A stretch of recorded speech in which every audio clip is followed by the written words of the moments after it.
Here's something I can't figure out. Odin wants to prevent Ragnarok, but the serpent's already been there and seen it. So hasn't he already failed? Fate's a tricky thing, lad. And Odin's just arrogant enough to think he can get the best of it. Fate is another lie told by the gods. Nothing is written that cannot be unwritten. On that, brother, you and the All-Father may just agree. Even if he can't prevent Ragnarok, he still hopes to learn enough details to influence the outcome. Remind me later to tell you about the wolves.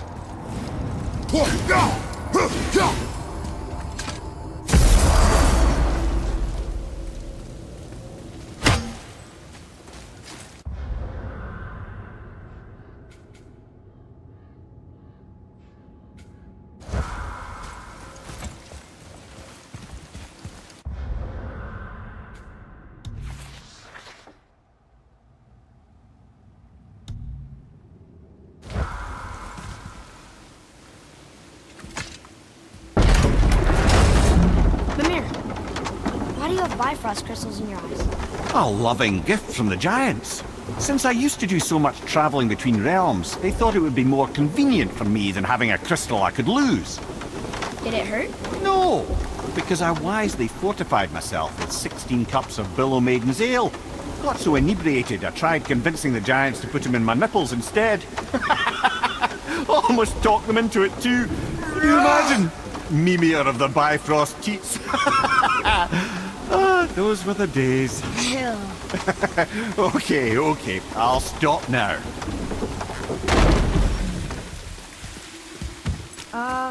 Is it a good idea coming back here?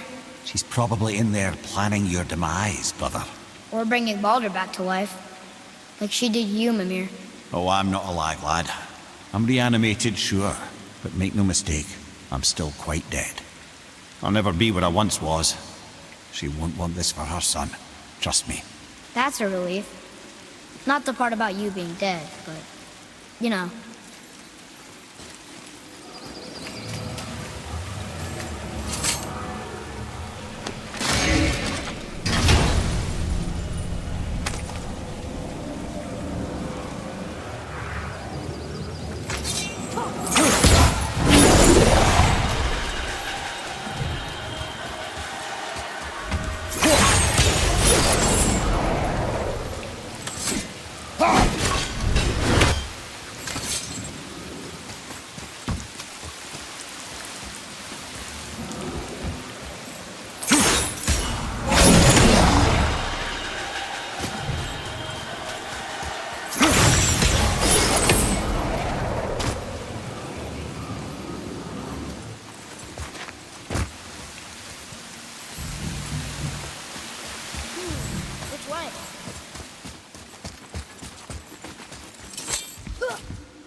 On my action.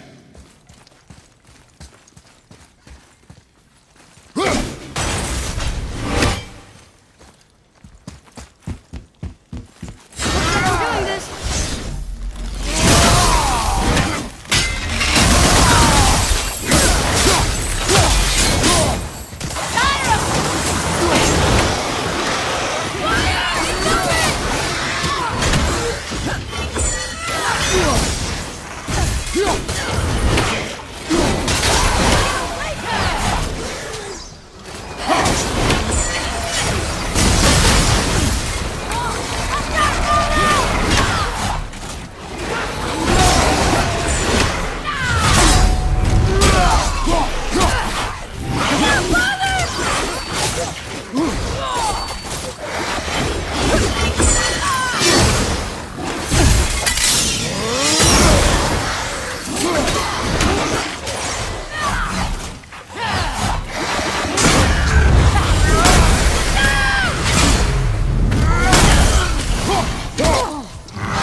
You have freed me. Who did this to you? I remember only pain. And my queen, she locked me down here. But why? Ah, Sigrun. I must leave you now. I must find her. I must remember.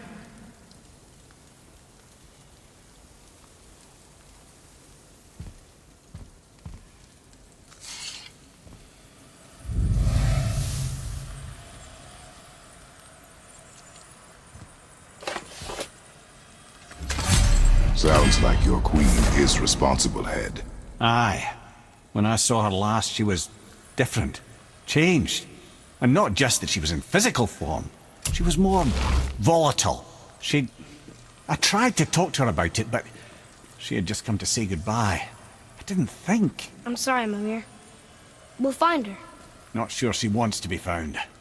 I just don't understand why she would do this. It doesn't make a lick of sense. And if she is responsible? Then we'll have to stop her. The Valkyries must be freed, and we're the only ones capable. We? Well, who do you think's going to watch your back?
Where to next?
Atreus, follow me.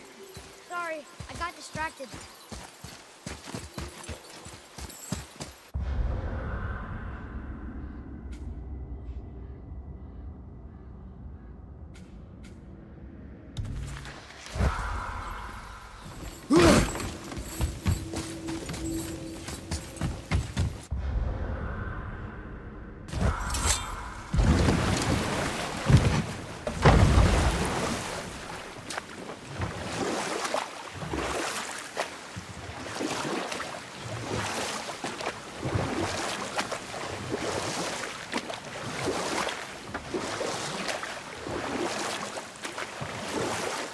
Mimir, why did you say Tyr felt responsible for what Odin did to the giants? There was an incident shortly after the forging of Mjolnir, when Tyr arranged a diplomatic meeting between Odin and the giant kings. Well, this was when the Long War was young, when victory was still a thing dreamed of, and the Jotnar might have tipped the balance between Aesir and Vanir. Odin had persuaded Tyr that the hammer was merely a deterrent, a means to broker peace from a position of strength. Tyr was hopeful to convince all parties they would prosper best through peace. He knew the giants were deeply concerned about the hammer, a super weapon in hands they did not trust. But they trusted Tyr. Tyr always believed the best in people, and taking Odin at his word in his desire for peace, he brought the Raven King to Jotunheim. From there, things unravelled quickly. The giants anticipated Odin's trickery and exposed his true agenda to spy and steal their secret wisdom. With magics, they expelled Odin from their realm and cursed him never to return. Frustrated, Odin visited his fury upon the giants of Midgard. Thor unleashed Mjolnir's might upon any giant he could find. None could stand against the tide of slaughter that followed. And at last, it seems, with Tyr's aid, they retreated. The tower disappeared, no giants could be found in Midgard, and no man nor god has set foot in Jotunheim since.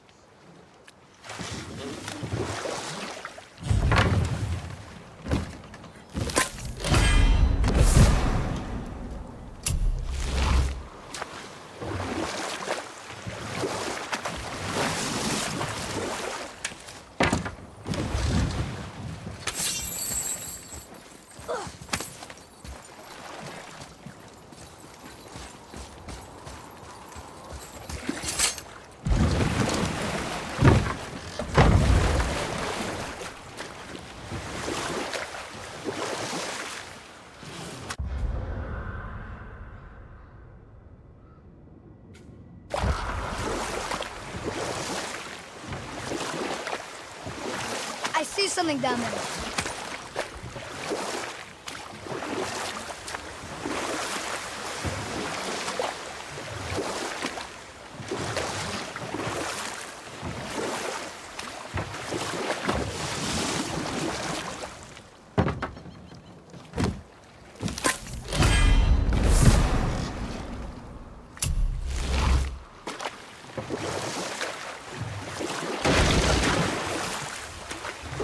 Wow, there was another shipwreck under the water.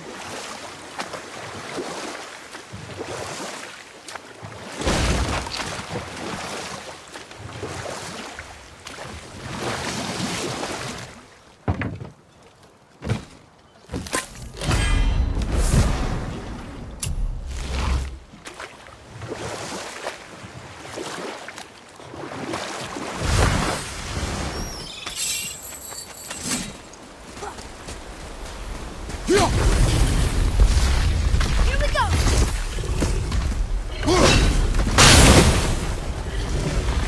Sweet spot's open!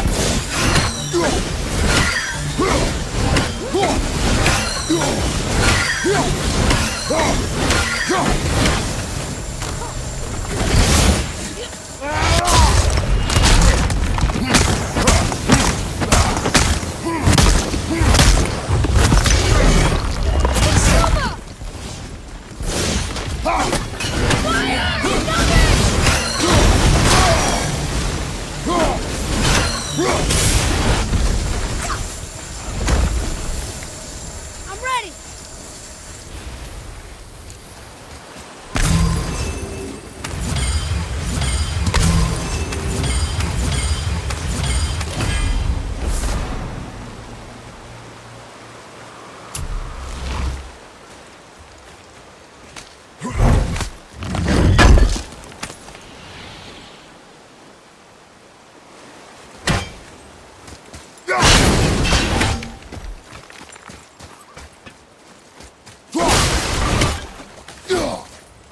Look here.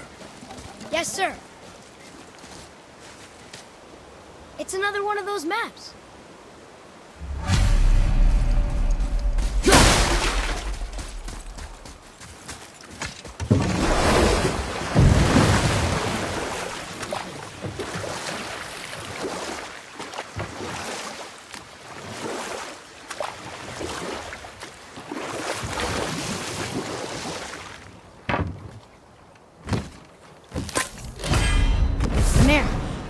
Why did you work for Odin if he's so horrible? It's my career! And if you mean to make your career as a counselor to kings, you can't very well rule out petty maniacs. Available positions are scarce enough. My first master was a cruel piece of work as well, but I learned through him the enduring power of wit, which served me well with kings and gods alike. I couldn't have been much older than you when I started. A fairy king's errand boy and unofficial jester. By night, my mates and I had the run of the forest. Good fellows they called us, knavish sprites to the last. We'd get up to all manner of mischief, making fools of the local mortals. But as long as our lord was kept amused, we were spared the consequences. Then one day he was not amused, and I saw fit to move on. Thankfully, the ages and roads travelled since then have turned me from that merry wanderer into the paragon of virtue you see before you today.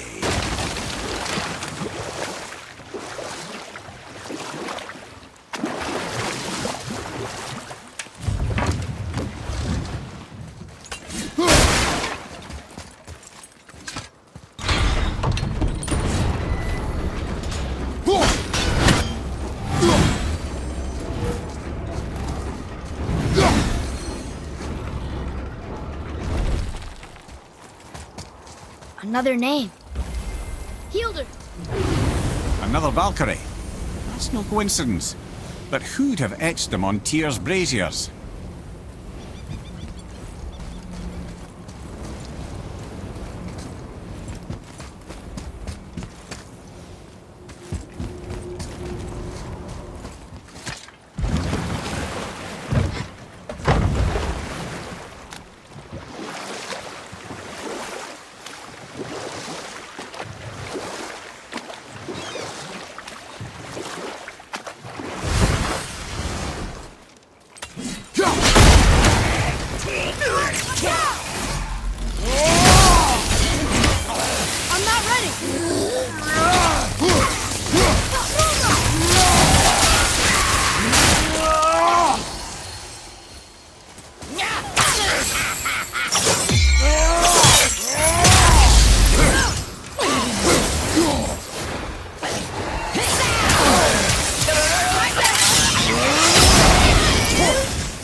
Didn't even break a sweat.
Boy.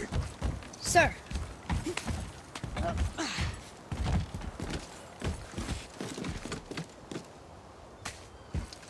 Huh.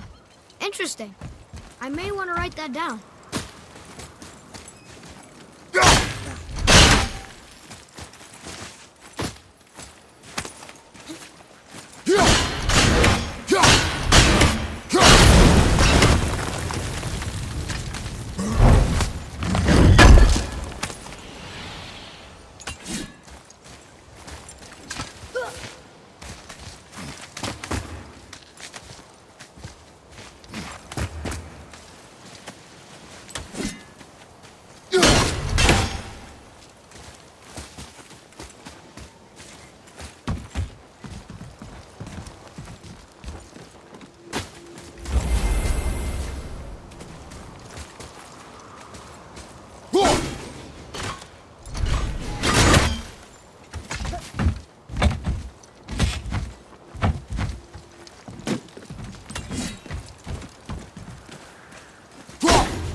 Lemire, how'd you come to be in these lands?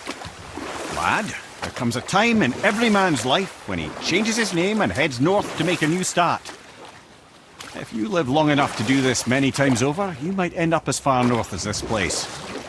By the time I arrived, I already knew Odin by his reputation, and so I set to demonstrate my worth by coming to him with something I knew he'd value. A mystic well of knowledge. Or rather, I should say, a well of water laced with enough mystic mushrooms to make a god see visions. Oh, he was rightly impressed. Can't say for sure what he saw that led him to try gouging out his own eyes, but I managed to restrain him before he finished the job. Then I persuaded him it has been his sacrifice made for an even higher form of sight to be bestowed. Blah, de blah, de blah, de blah. I used to think he never caught on. But the day he took my eye, I realized he had never been fooled. He knew I'd outwitted him, called the lesson wisdom, and hired me to make sure from then on I was on his side. And for a long, long time I truly was. Doesn't mean he didn't hold a grudge.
Spider poison. Not a fan.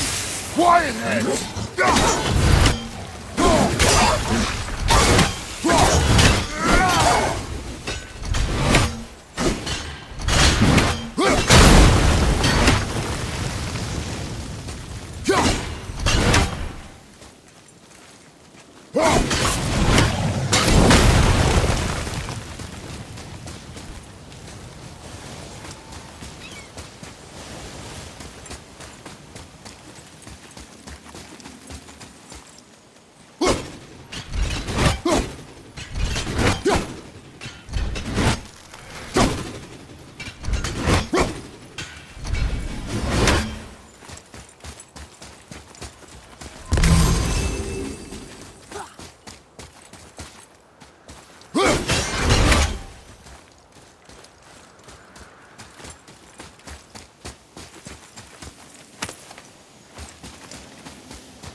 Mimir, I still don't get why you ever wanted to work for Odin.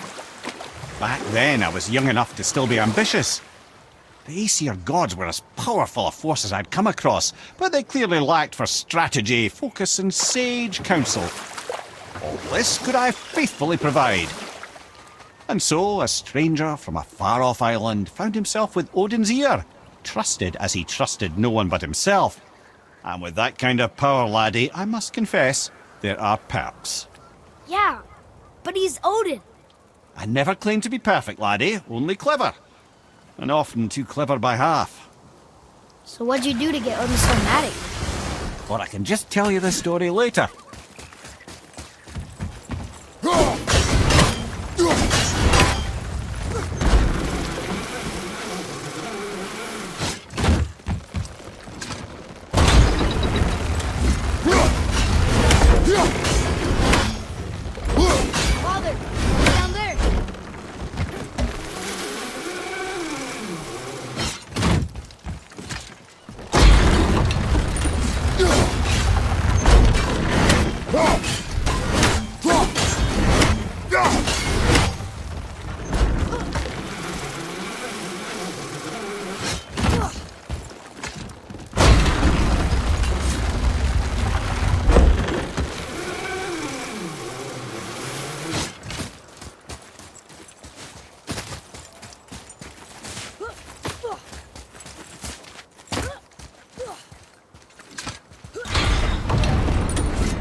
other name.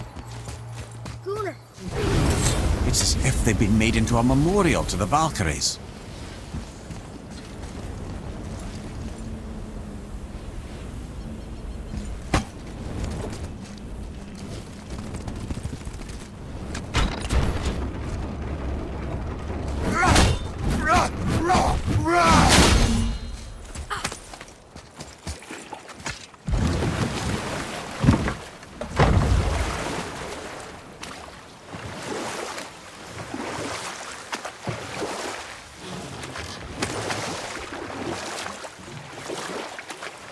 That dragon, it's Baldur's, isn't it? Yes. And you brought it down to save me? It was very heroic.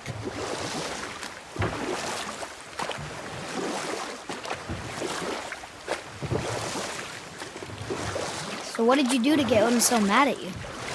Gradually, as I grew more to care about people and the world, my job became to contain him, to protect him from himself.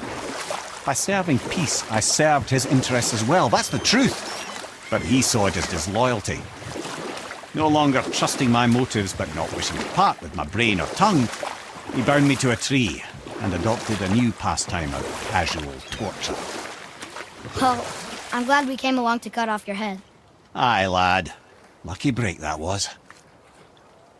After completing his father's masterwork, the Great Wall of Jotunheim, he thought of nothing but making the Aesir pay for their crimes against the giants. Once he longed to fight Thor, but tragedy had brought wisdom to Hrimthur and cunning. He observed that Asgard's walls were half-built and shoddy, for no Aesir god could be bothered with such tiresome labour. So Hrimthur adopted the guise of an ordinary man and made the Aesir an offer. He would build them majestic new walls, and if he couldn't build them within 2 turns of the season, they would owe him nothing for his labours. And if he succeeded, he asked only for an audience with the goddess Freya. Odin agreed, knowing the task was impossible, but intrigued by this stranger. Hrimthur made short work of it, of course. He had the benefit of his father's training and the aid of a magical stallion for fetching stones. Odin was not happy to find himself on the losing end of the wager, but he seemed to uphold his end of the bargain. Freya was sent to meet the mason, and to her surprise, he wanted only to whisper something in her ear. That being done, he made his way out of Asgard, and when he found Thor awaiting him at the gates of Midgard, he knew he had been double-crossed. But he didn't care, because his plan was complete. It was? What did he say to Freya? Only she could say for certain, but I've had many moons to work it out. Hrimthur knew that Freya loathed the Aesir, despite her marriage to Odin, and I believe he gave her the secret to Asgard's defences.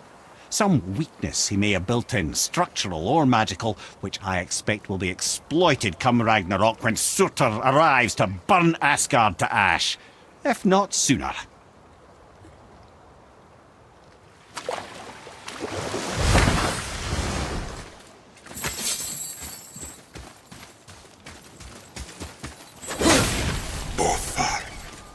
Grim. Eric.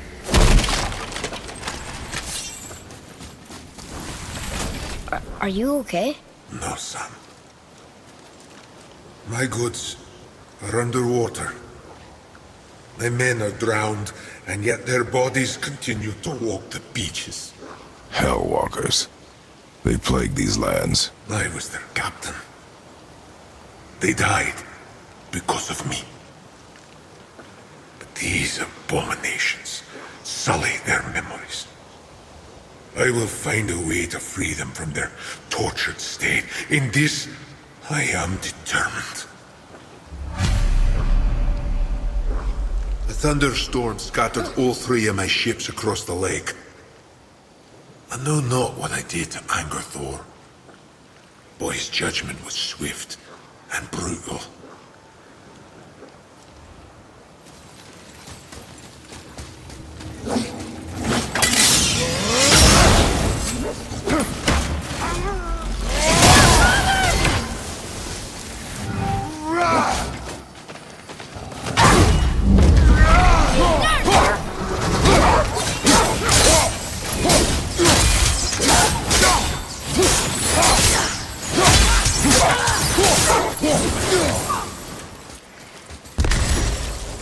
nothing there that easy.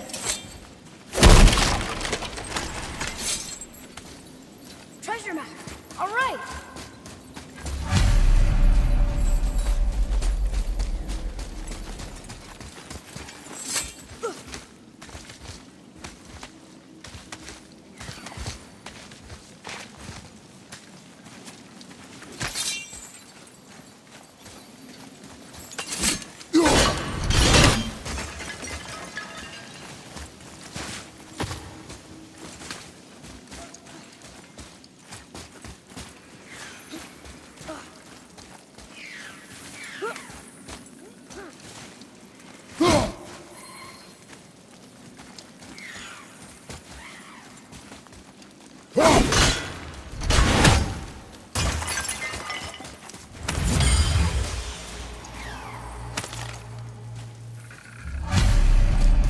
Govig's bones. What will you say to her? To Govig? Your mother. What have you left unsaid? I guess... I just want to know if she's okay. She is dead, boy. I know that, You don't understand. Neither do you.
What would you say to mine?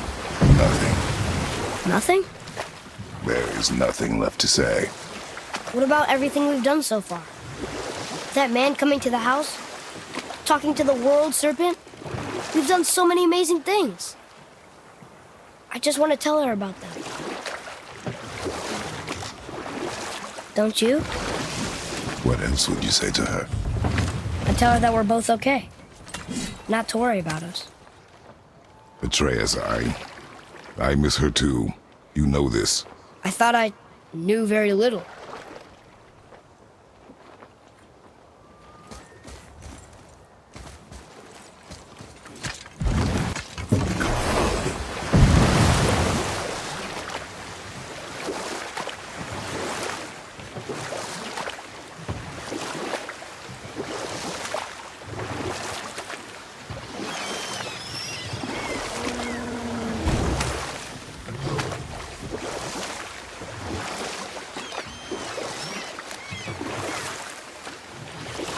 Now that story I started earlier, I was going to tell you of Skoll and Hati, the bringers of day and night. Odin captured them as pups and kept them in the kennels of Asgard to hold his foe at bay. But when the sun and moon grew mutinous and stood still, Odin put Skoll and Hati to use. With his ancient magics, he cast the wolves to the heavens, and they began their chase. And long shall they chase, but not endlessly. For it is foretold that someday Skoll and Hati will catch and devour their prey. And that day shall be Ragnarok, the twilight of the gods. But Ragnarok is supposed to be Odin's doom, isn't it? Why would he set the wolves loose if it fulfills the prophecy? Precisely the question, lad. It's always about control. The wolves determine when Ragnarok begins, and now he controls the wolves. A battle fought on his timetable is a battle he better stands to win.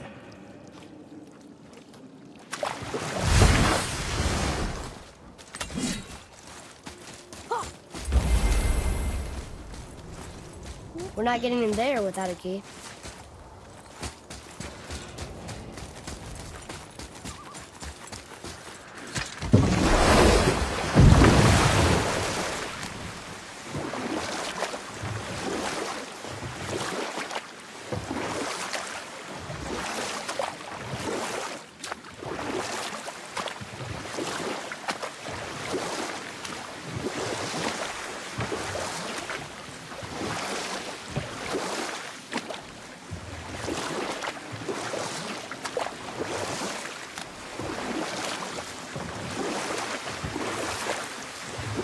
You want a beach here?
Focus up, boy.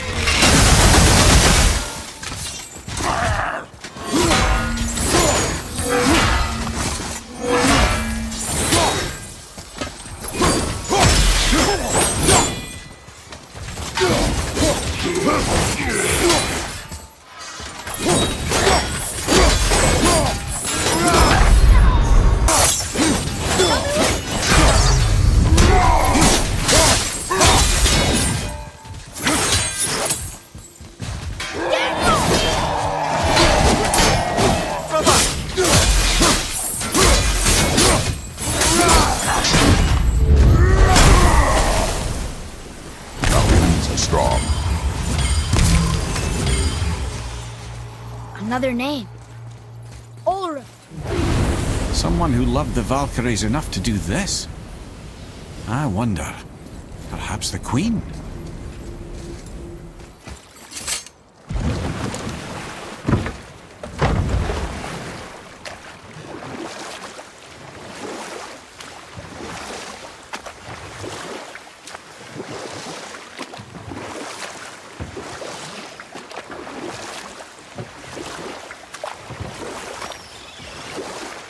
Mimir, there was a shrine about a giant lady with lots of books and visions. Ah, that would be Groa, the Knowledge Keeper. She was a gifted sorceress who gathered every tome of arcane wisdom she could find in the realms, all in the hopes of augmenting her powers of prophecy, that she might find her lost husband, Arvandil. But it was not her husband she would glimpse in her visions, for it was Groa, seeing longer and farther than any before or since, who witnessed Ragnarok, the end and the beginning. When Odin caught word of her ultimate prophecy, he maneuvered to obtain her knowledge and hoard it for himself. Groa knew Odin as a long-time patron of her services, and so she welcomed him into her library as a friend. What she did not know is that Odin himself was behind her husband's disappearance, having used his enchantments to conceal his death at Thor's hands from her sight. Smiling, jealous Odin took her by the throat, and with his very hands he stole her library and her life for his own. I always knew Odin was bad. But that's just... Ruthless, barbaric, heartless? That's Odin. In fact, we would do well to sit here in silence for the next few moments and reflect on Odin's capacity for cruelty. And so... Reflect longer.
You two make quite a formidable duo.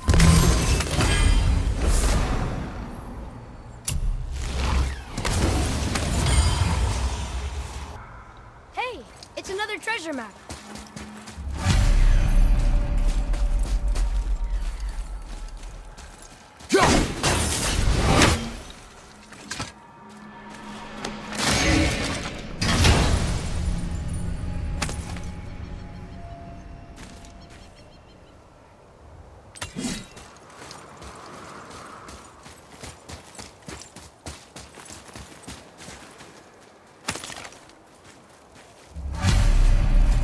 The final bone.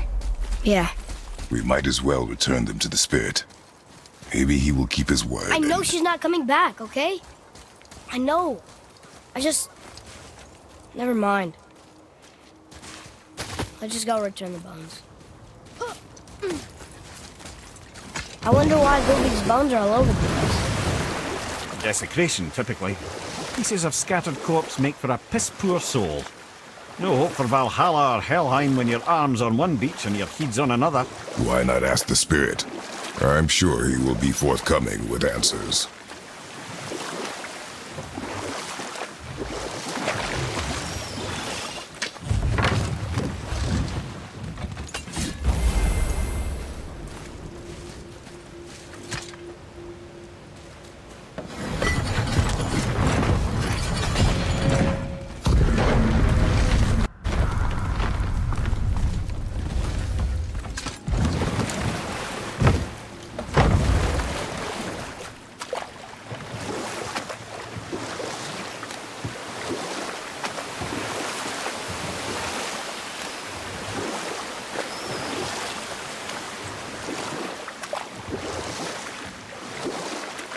I have a question. If Ymir was the first giant, where did he come from? In the beginning, there was Ganungagong, the Great Void. There were no realms yet, only primordial forces. There was fire, and there was ice. And there in the void they met and produced. You know what? I'll tell this one later.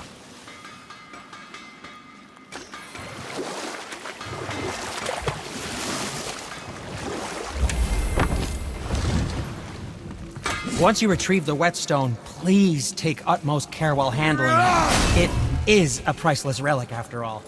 What speaks to you?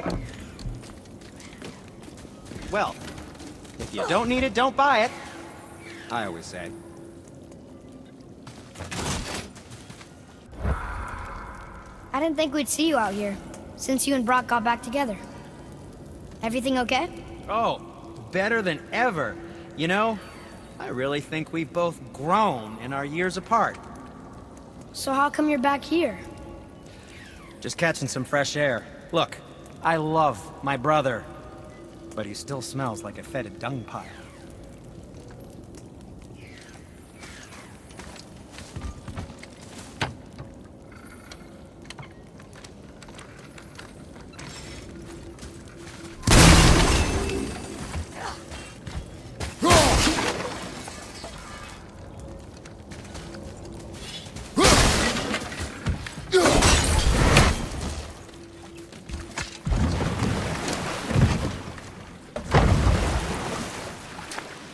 I still can't believe a son would kill his own father.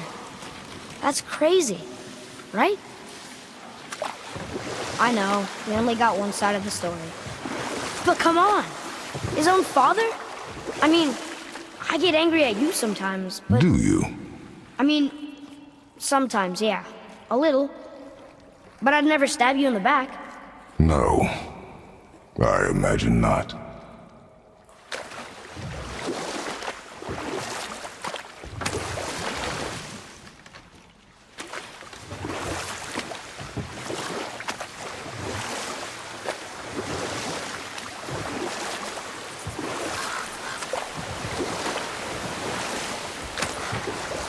This clan really didn't want anyone coming in. How are we supposed to get through? There must be a way to lift the gate. Maybe with the big water wheel. My thought as well.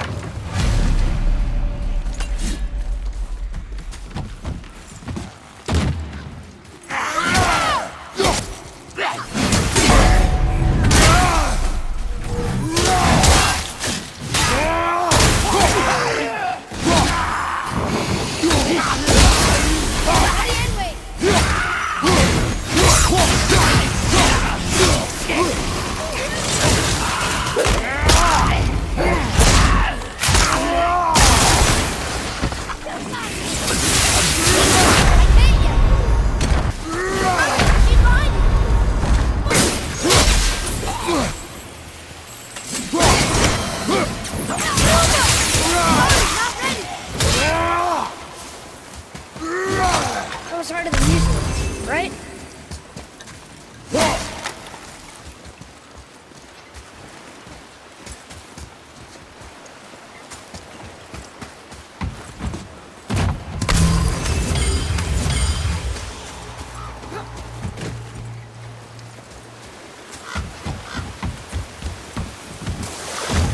Atreus, to me.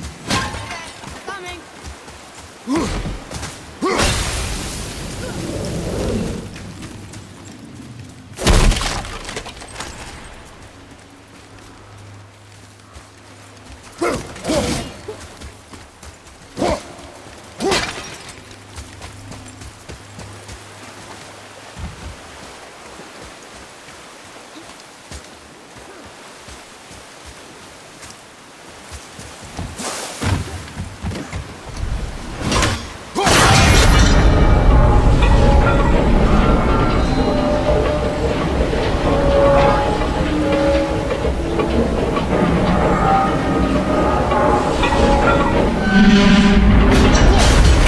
Ready yourself!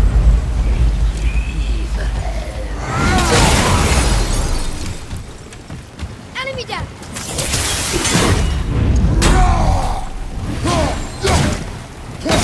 Ready, father.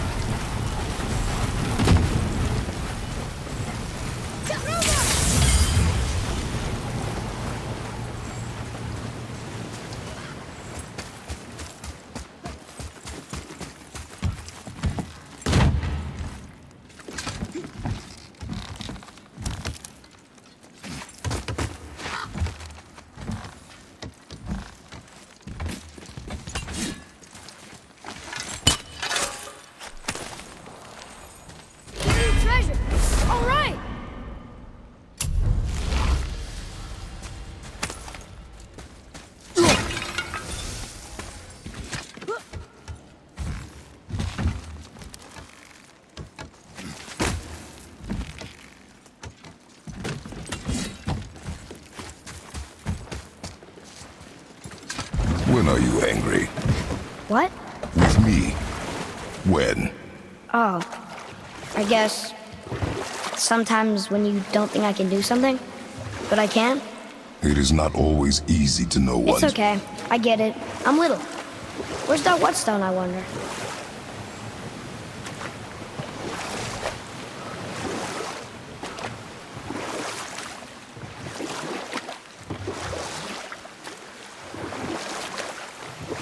Should we dock on this beach?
Boy.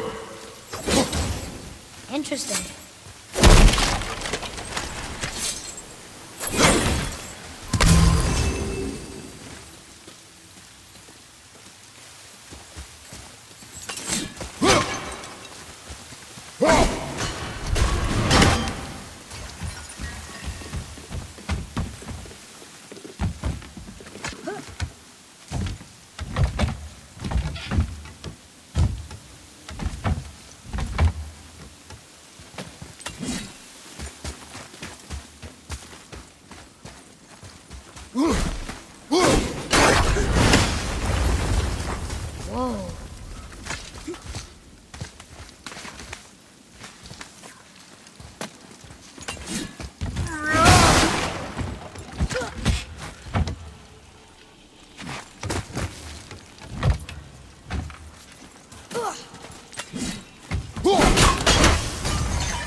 This is the sun.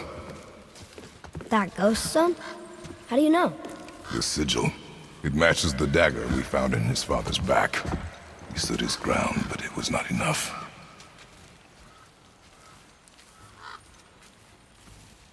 They betrayed him. Betrayal begets betrayal. My guess, the young one murdering his dad didn't sit well with the others. He thought himself ready to lead. It cost him his life.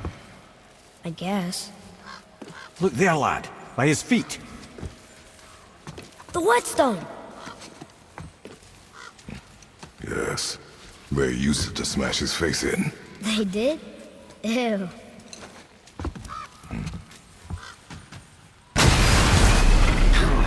we go!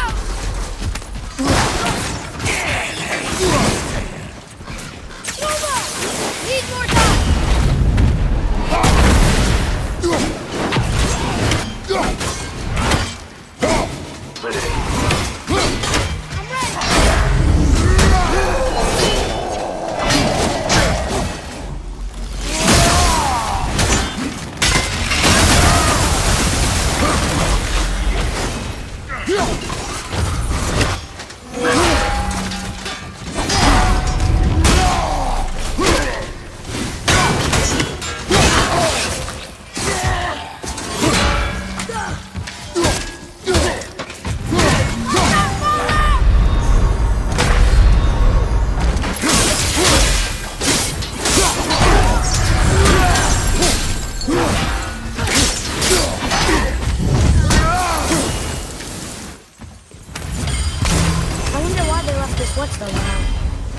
Sindri wants it.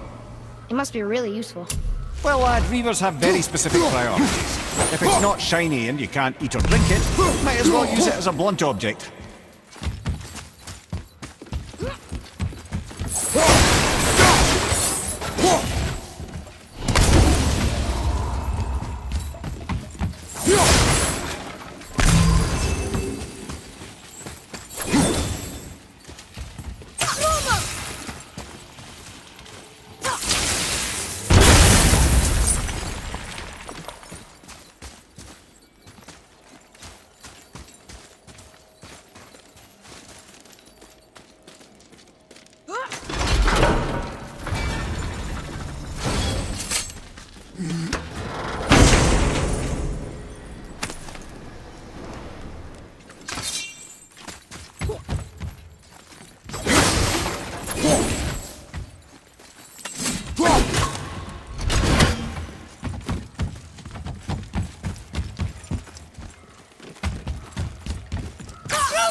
Boy, over here.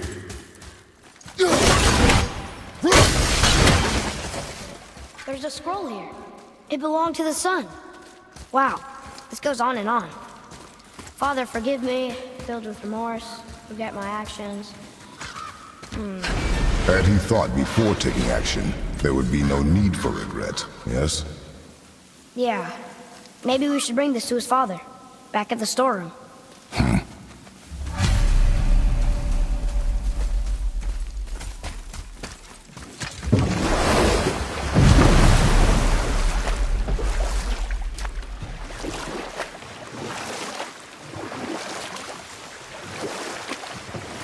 something down there.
There's something down there.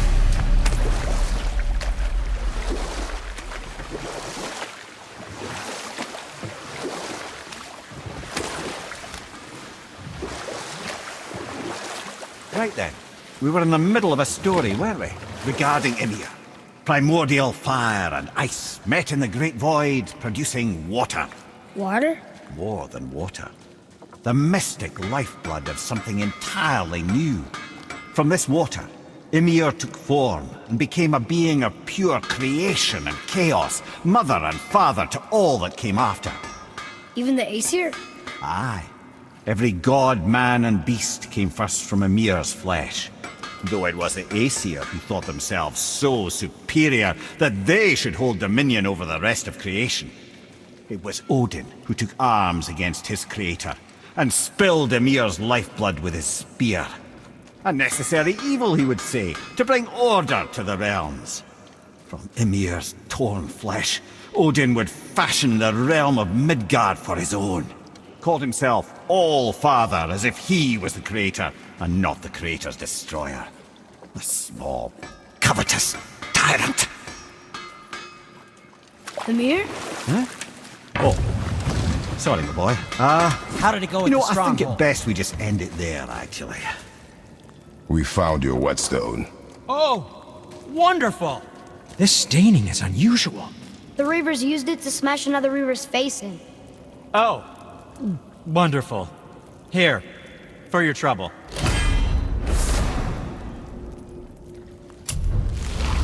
I can't wait to test out the new whetstone.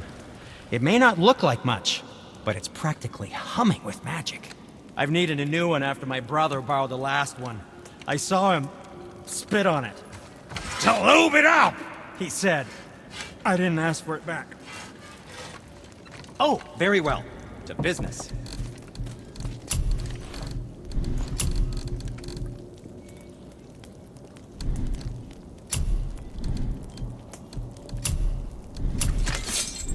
You don't need to make excuses to say hello.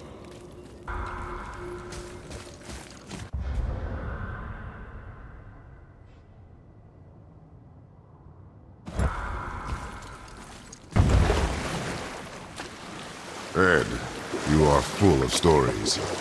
When will you tell one that entertains? I beg your pardon? He just insulted you. Yeah, I got that. So you want a corker, do you? Very well, my brothers. I'll tell you the story of Hrungnir, the brawler. The real story. There was a huge battle, right? His shrine had him in the middle, fighting off Aesir. A pretty story, but no. Hrungnir, you see, was born with neither head nor heart. So the giants had to complete him with stone. He was strong, to be sure, but also a perfect simpleton. Odin met him wandering in Midgard one day. Found him so amusing, so harmless, so gullible, that he invites him back to his palace in Asgard.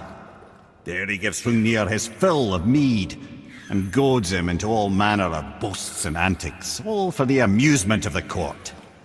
I was there. I saw the Aesir laugh as Hrungnir leapt upon his shield and swore he'd kill us all and take our womenfolk back to Jotunheim. Then Thor shows up. And does he laugh? Oh no. Thor takes one look at the drunken stone buffoon and brings down Mjolnir on his head so hard that he's got chunks of Hrungnir in his own skull to this day. Thor is so startled by the faceful of rock, he doesn't notice Hrungnir's body topple right onto him with a sickening crunch. And again, the roars of laughter echo through the palace halls. That's an awful story, Mimir. Nothing like the ones Mother told me. Let that be a lesson, my son. Truth is seldom so pretty as myth and legend.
Read it.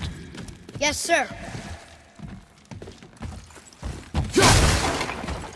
This says, false leader. I've seen it written all over this place.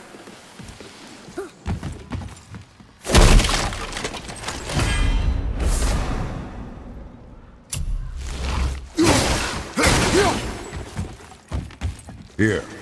Boy. Yes, sir. Another map. Great.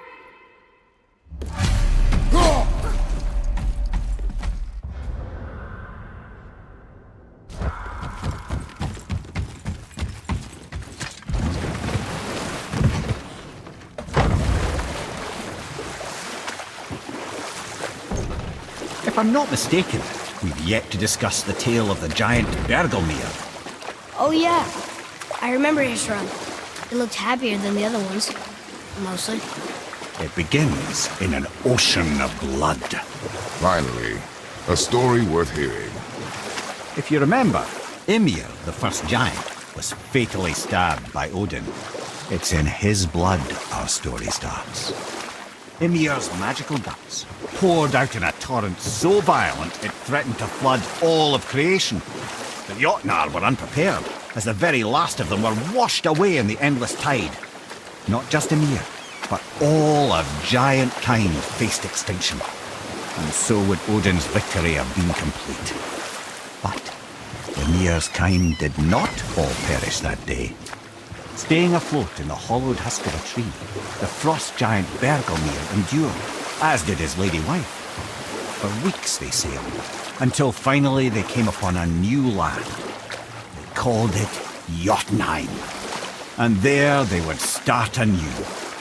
As father and mother they would multiply exceedingly, and as king and queen they worked to make Jotunheim a land where giants would know no master but themselves. Bergelmir never sought revenge for Odin's slaughter. His vengeance was to live and prosper. He died at peace, a legion of his kin to mourn him. He would ever be known as Bergelmir the Beloved. Bergelmir the Beloved. I've never heard a story end that way. Not a true one, anyway. If you do, laddie.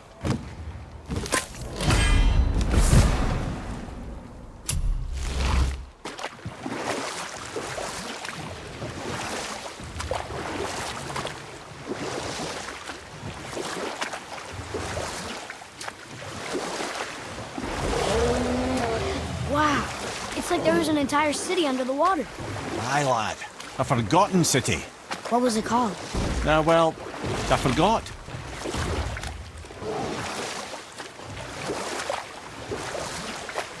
I think the beach's about here.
Our enemies are strong.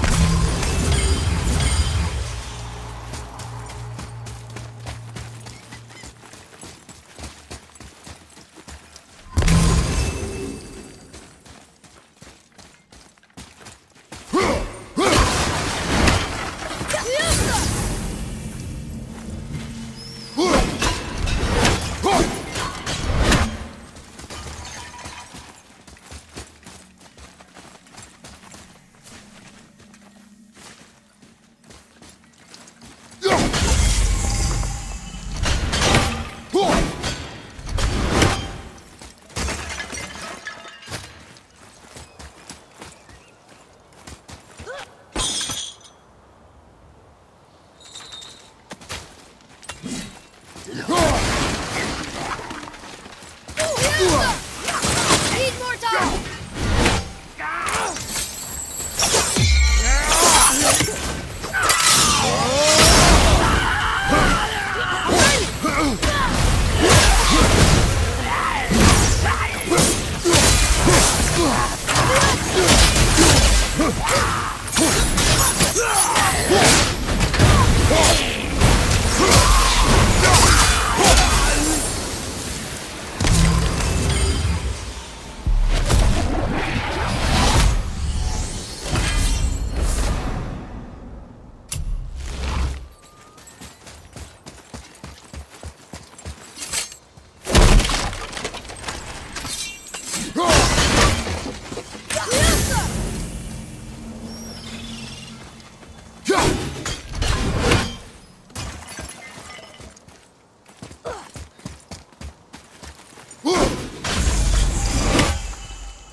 sweat.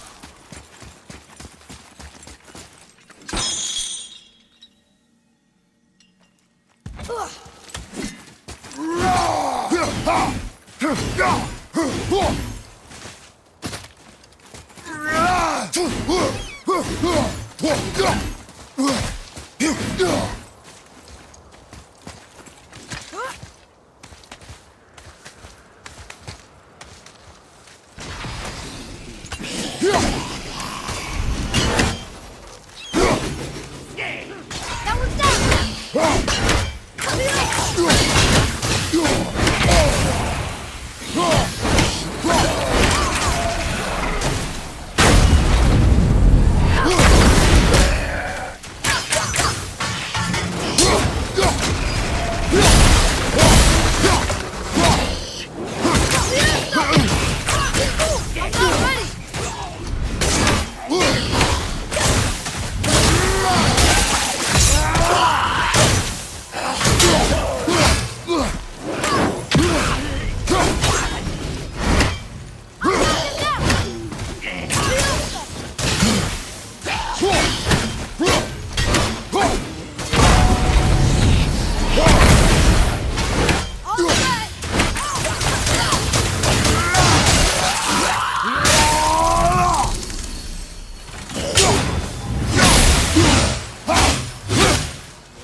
Mimir, what can you tell me about that giant lady with the bow?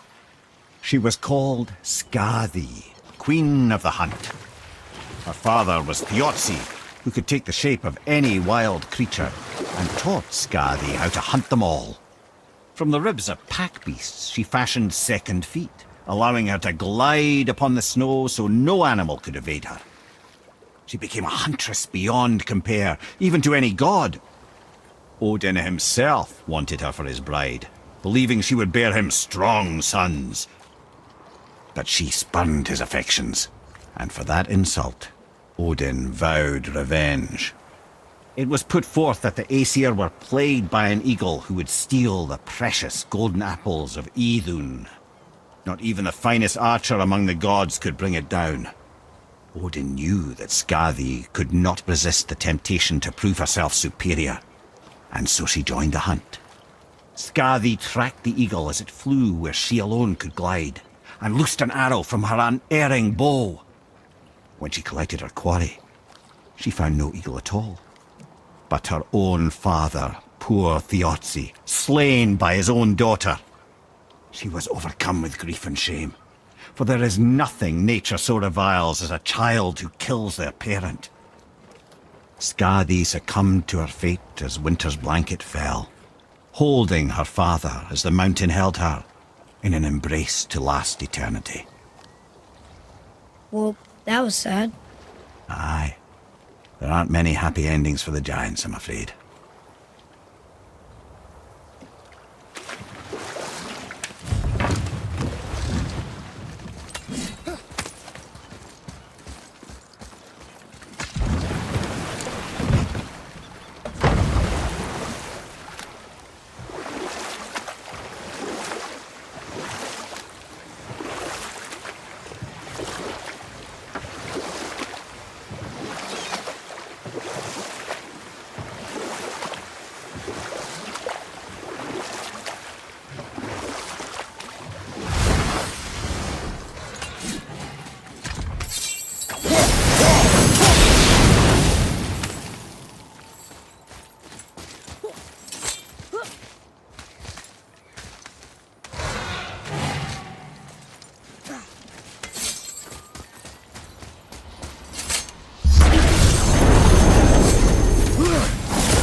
Glad I'm on your side.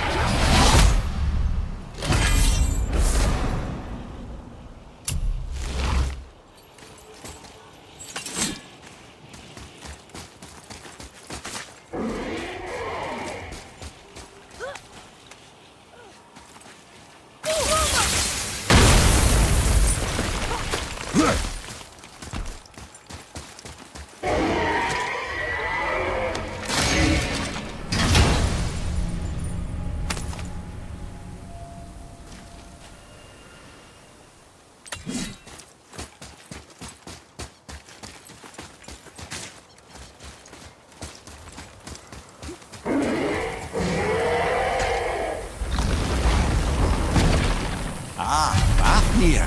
I always wondered what became of him. Wait, Fafnir? Like, Fafnir's storeroom Fafnir? The very one. But Sindri said he was a dwarf. He was. Now he's a dragon. Funny how life works, isn't it? He's chained up. Perhaps we should keep an eye out for binding shrines and free the poor bastard. Aye, lads?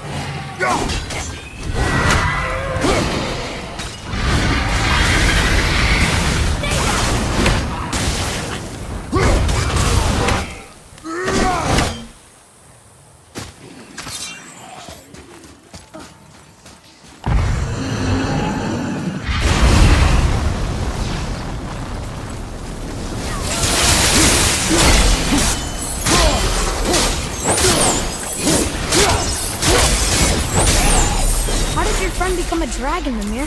Oh, he's no friend of mine. This little scroat was a constant source of annoyance amongst Aesir and Vanir alike. Then why free him? Trust the recently liberated, brother. No one deserves to be held captive like this. Even a greedy little dwarf come dragon.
Here, boy. Wonder who wrote this.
I don't know, lad. A lot's changed since we last crossed paths.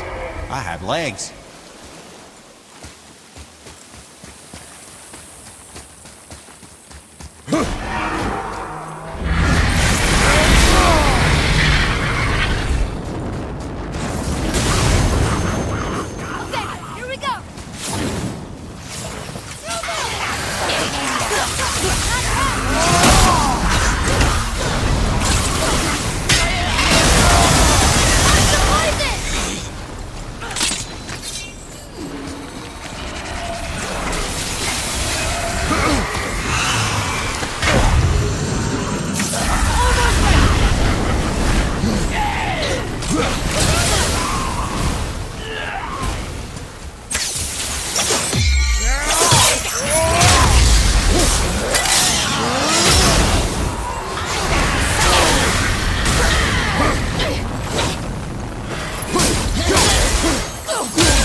you wee little bugger.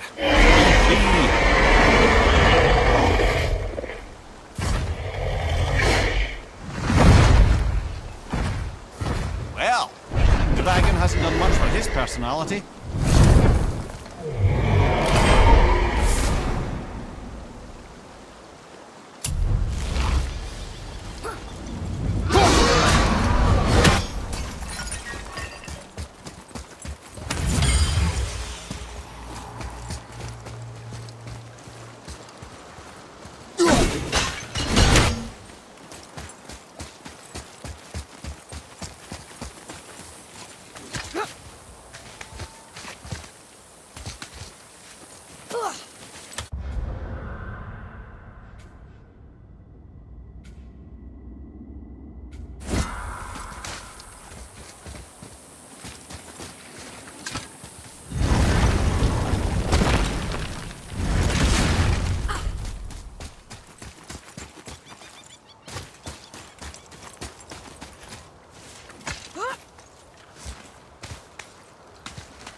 Boy.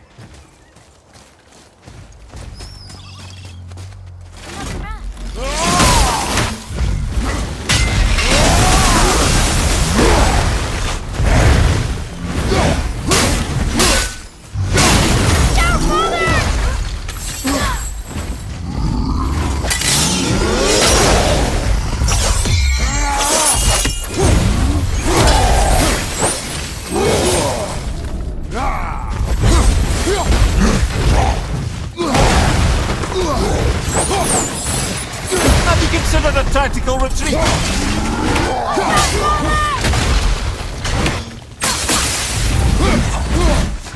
Look out! Behind you!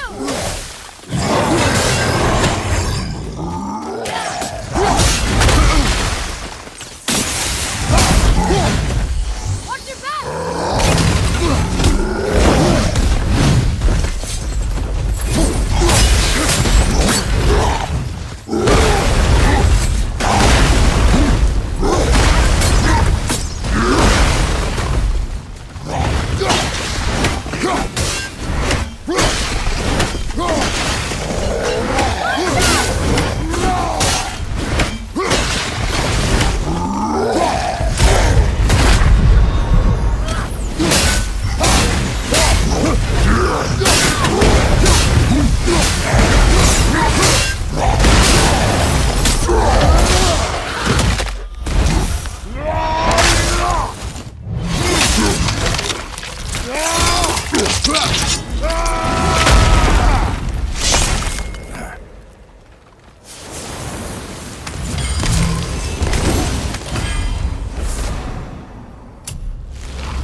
Another name. Air! Why the arcane runes? Perhaps we're meant to find something in Muspelheim and Niflheim.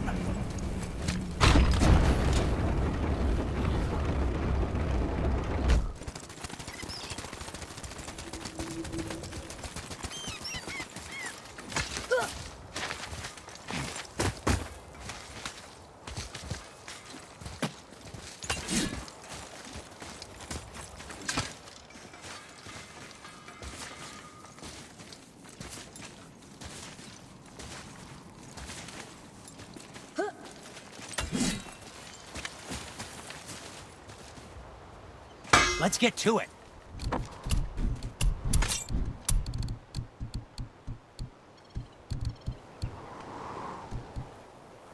Okay, come back when you need something, I guess.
This is it, right? The rock stole? Aye, lad. The Council of Valkyries. The Valkyries are of Valhalla, are they not? Glad to see you're paying attention, brother. You are correct. Valhalla, the great hall of the Einherjar, is their home within Asgard. But while there, they are subject to the scrutiny of the All-Father himself. And relations between the Valkyries and Odin were tense during my tenure as his advisor. Why? Well, that's an even longer story, lad. For now, why don't we look around for some clues?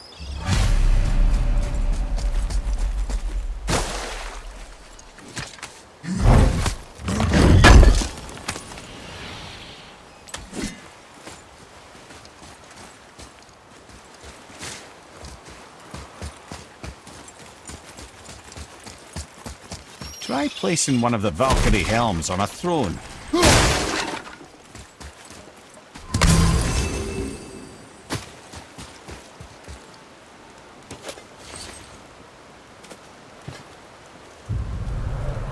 Whoa, you're back. Hello? I don't think she can hear you, lad. The helms must only retain but a small portion of their owner. I'd wager the rest is in transit to Valhalla to try and fix the mess left by their absence. Got it.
Got any more giant stories, Mimir?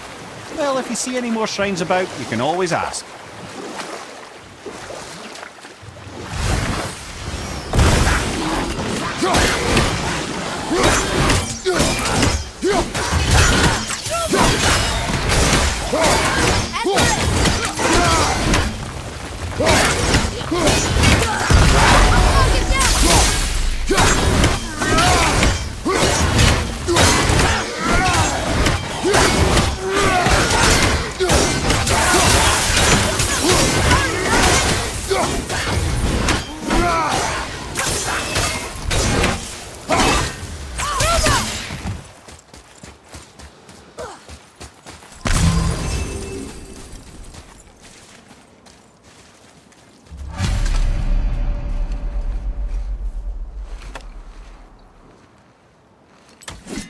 We have collected the rest of your woman's corpse spirit.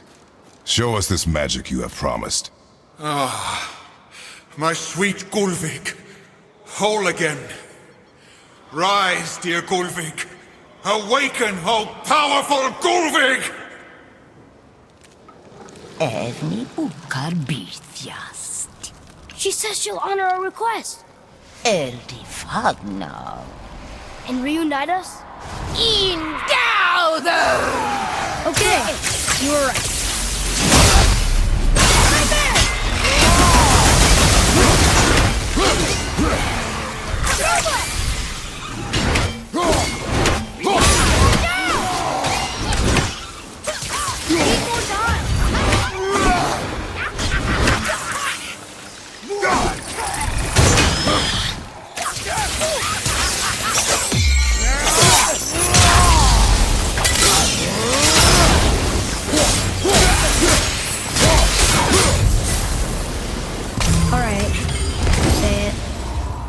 I told you so.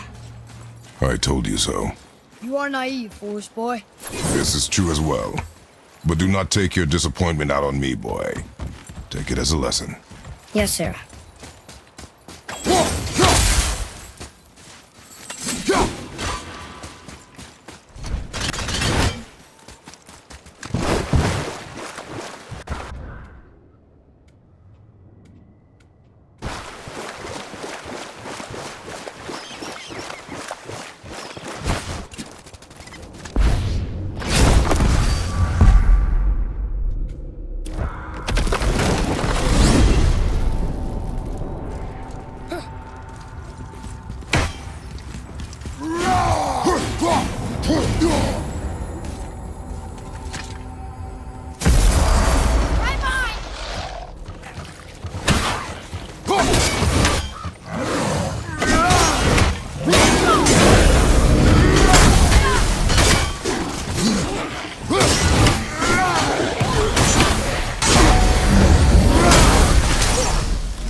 You are one vicious son of a bitch.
There he goes! How's he planning on doing this himself?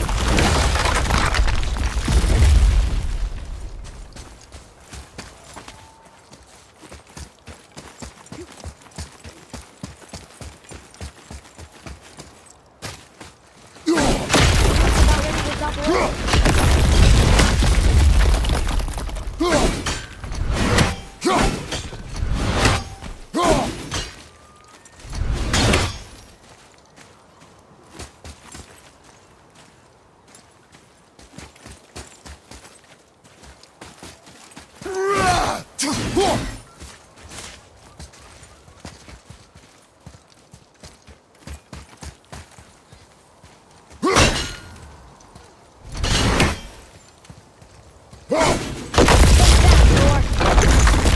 He wasn't so tough. Gods do not fall this easily, boy. I know. I was just joking. Nor are they a joking matter. Sorry. Father, why do the gods cause so much trouble for mortals? Because that is their nature. But with all that power, you would think at least some of them would try to make life better for people. And yet, the gods continue to spread misery. This is life, boy. Well, at least we're doing some good, right?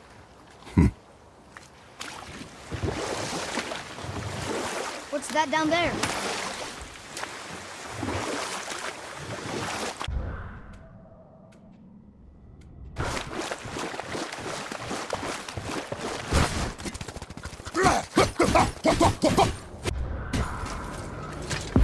Father, I think you should see this.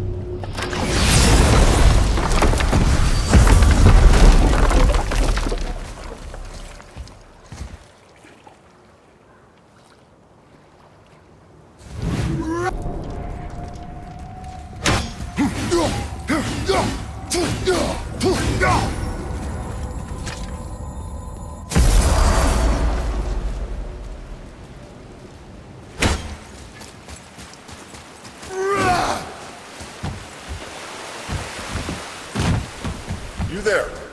Have you... The statue stands no longer, spirit. Then my bond to this realm is severed, and I am off to find the real God of Thunder. He will know retribution. My deepest gratitude. Off he goes. Brave guy. Wants to look for Thor on his own. He is a fool.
Another name. Going to.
Another name. Deirdre.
at us.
Were all those guys part of his crew? That's a tough crew. And all were his responsibility. That's a lot of responsibility. Does it frighten you? Responsibility. Oh, no. I don't think so. I mean, I think it used to, but not as much anymore. Why is that? Well, being out here, with you, makes me feel more grown up.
Seriously, how did this one captain lead so many men?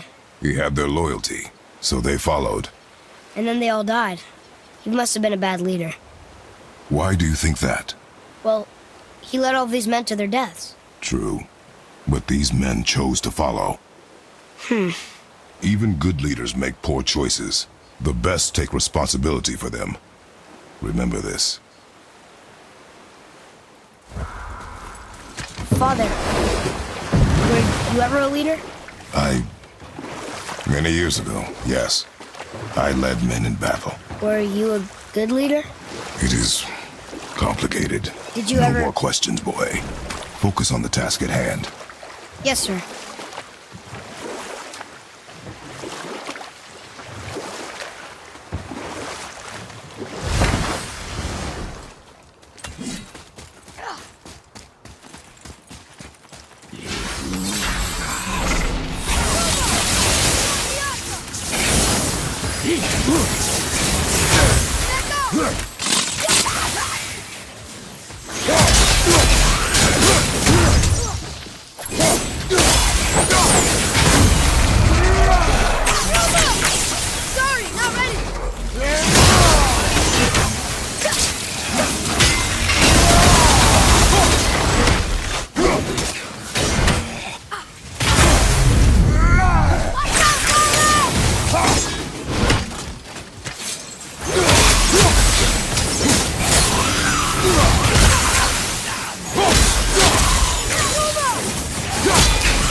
That was the last ship.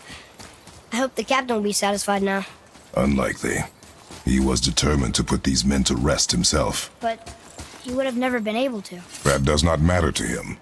Our victory will only remind him of his failure. Then, why do we do this?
My men are... That's right. We laid them all to rest. I see. So even in death, I am a failure. But in life you were honorable, strong-willed, and you inspired loyalty. These are good qualities, aren't they, boy? Yeah. I couldn't believe how many men followed you here. I thank you for your kind words.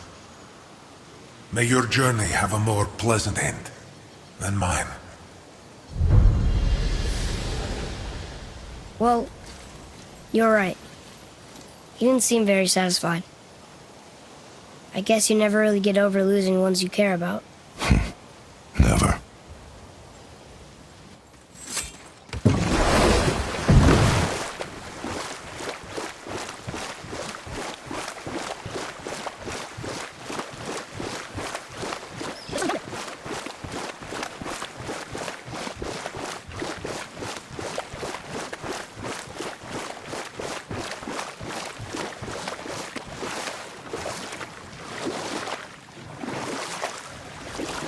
You want a beach here?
Who decided to show?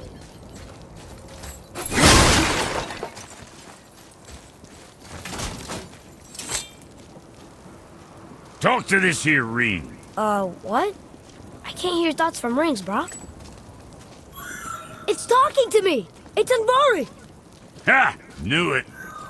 He says he went to the Velnder mines to observe his mistake, but then the Soul Eater attacked, so as he was being ripped apart, he cast a spell that removed his soul and put in this ring. And then he... What about all his stuff? Huh?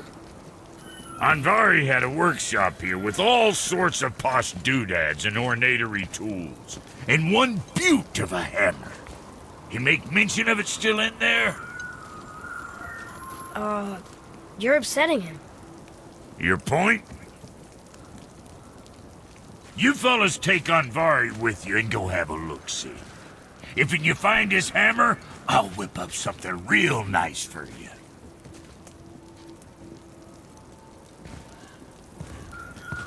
Hey now, don't go forgetting your entry stone.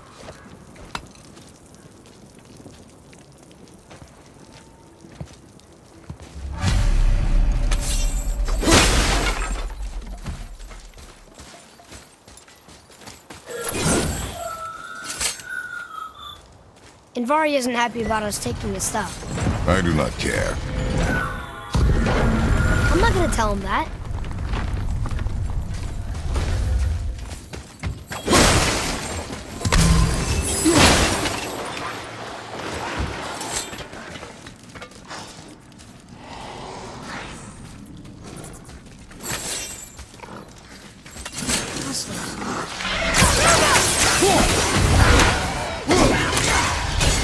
Almost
Andvari says this dwarf was part of his crew, that he died because of his mistakes.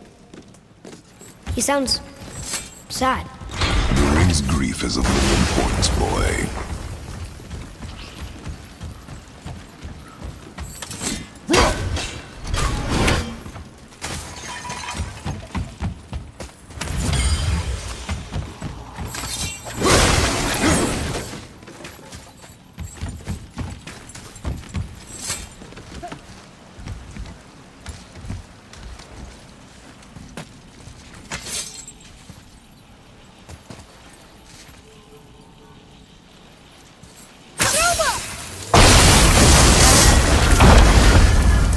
Oh, he did not like that.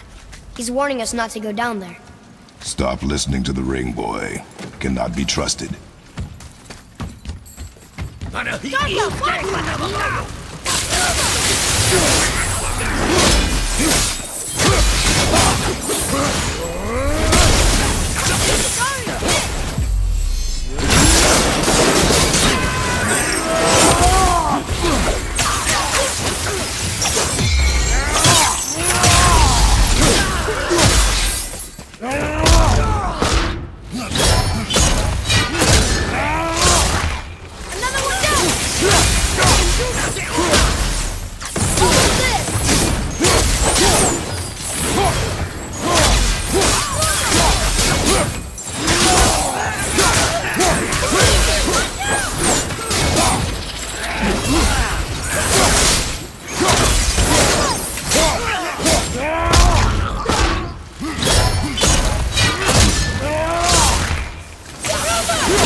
Silence that ring boy. I don't know how.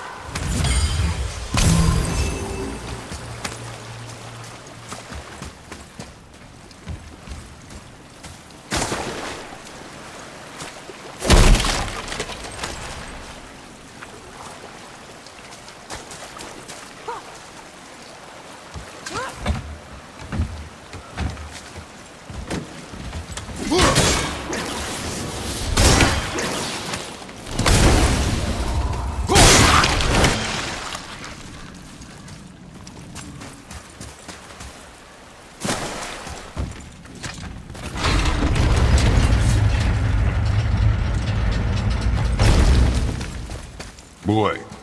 Sir. Another map. Bet we'll find something useful here.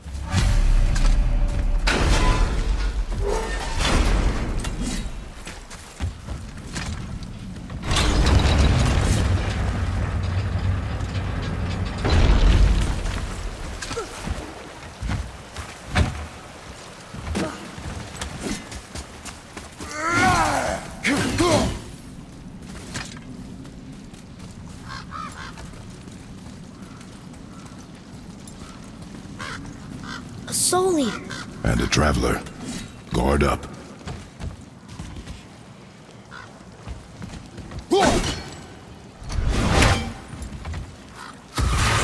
Focus up, boy.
A dead soul eater. What's a soul eater even doing here? What do you mean it's your fault? Boy, ignore him. It's sort of tough for me to ignore.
He says this chest will trigger a bunch of traps.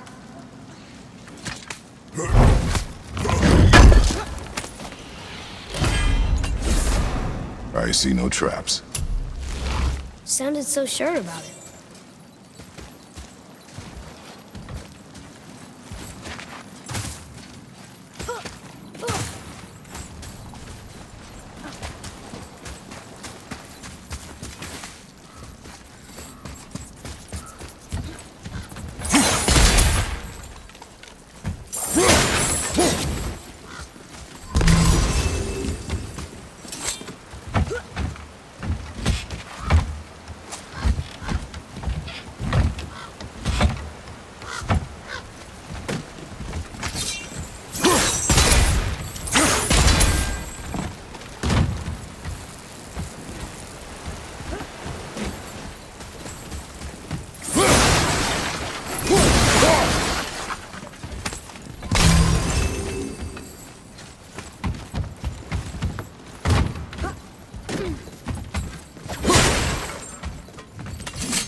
Says his workshop is up there. But I know. Don't trust the talking ring.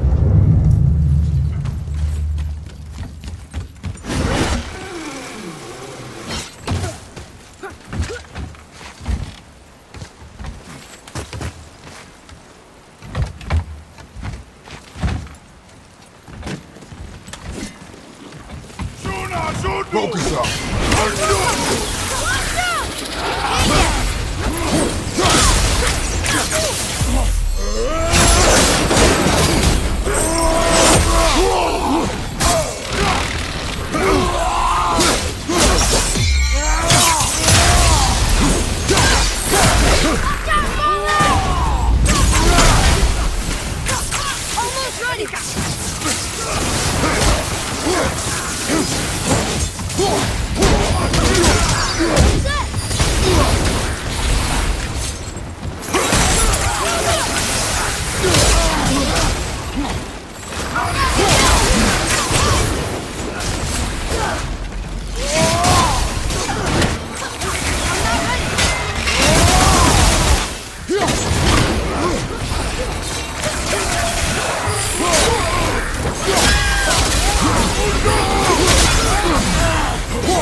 your side.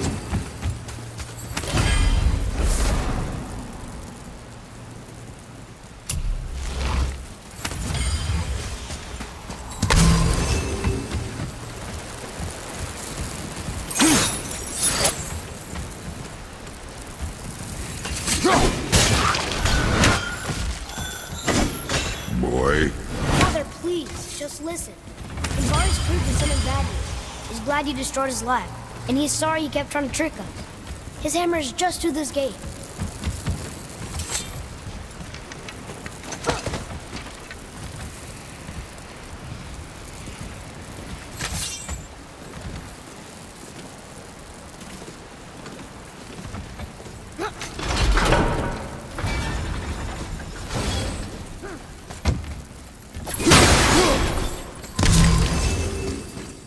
boy, Yes, sir.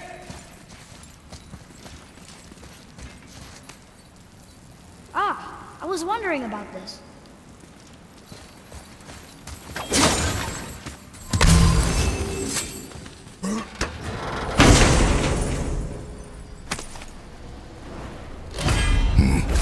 This is a fine hammer. Invari says thank you.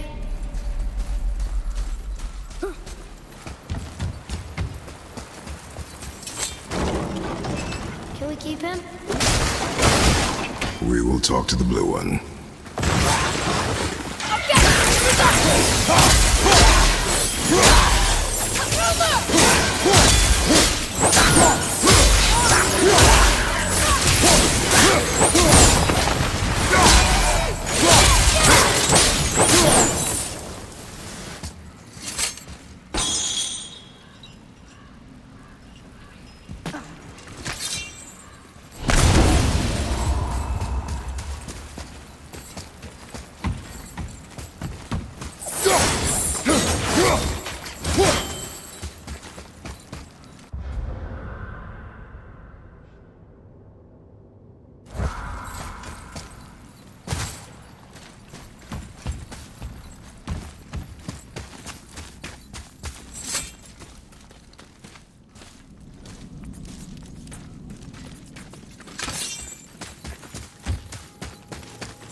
You two find that hammer, or you too busy looting every keyhole and cranny?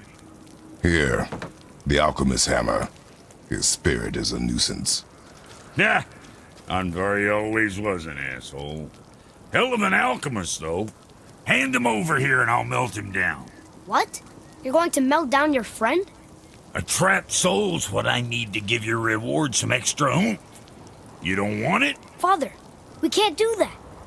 Here, you hold on to him. He's really useful, I promise. Fine. So long as he proves his worth.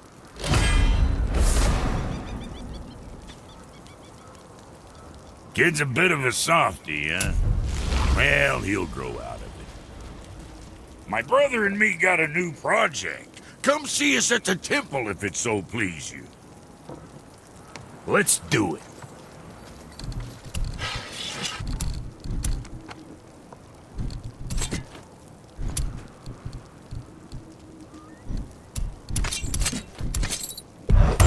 I got plans. Always a pleasure. Now fuck right along.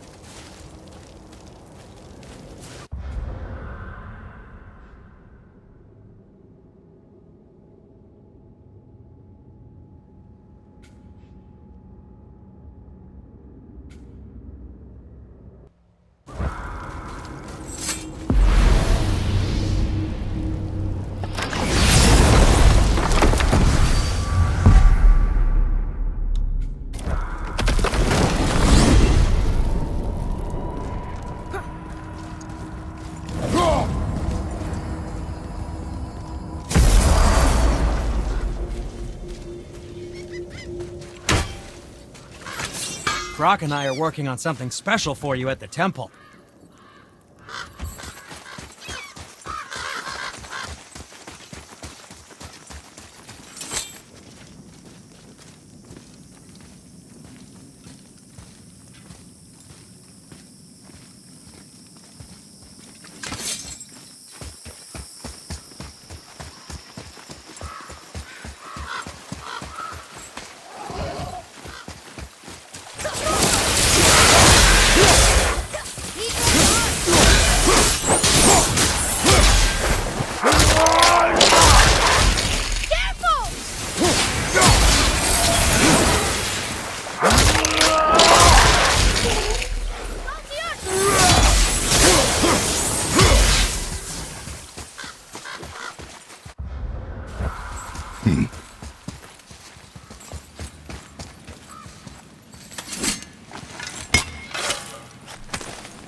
What are you fools doing back here?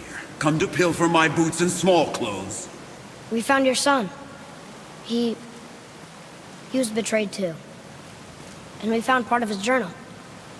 It sounded like he regretted killing you. Fat lot of good that does me. How'd he go out? He die fighting? We found 4 corpses near his. They were decapitated. Ha! Vandrid always did keep his sword nice and sharp. A lesson he picked up from me.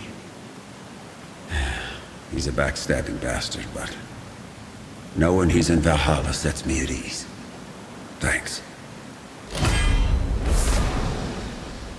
We did a good thing. I'm glad we came back here. That thief did not deserve the peace you gave him. Maybe so. Still, it feels good to help people. Even the dead ones. So much like your mother.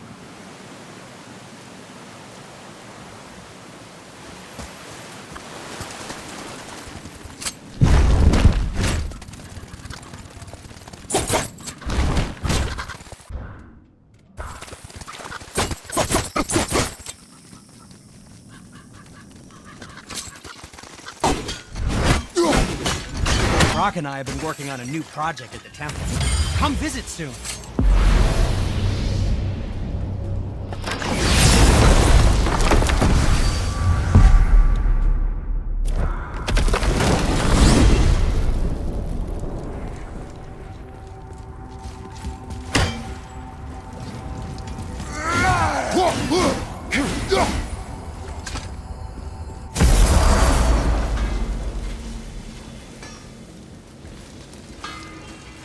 My brother... What do you want?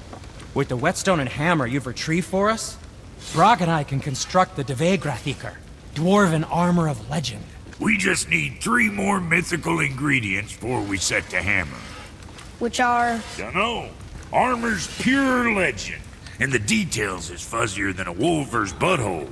You expect us to find parts from a legend? Oh, Motsognir the Dwarf King found 2 of them. Everyone knows that.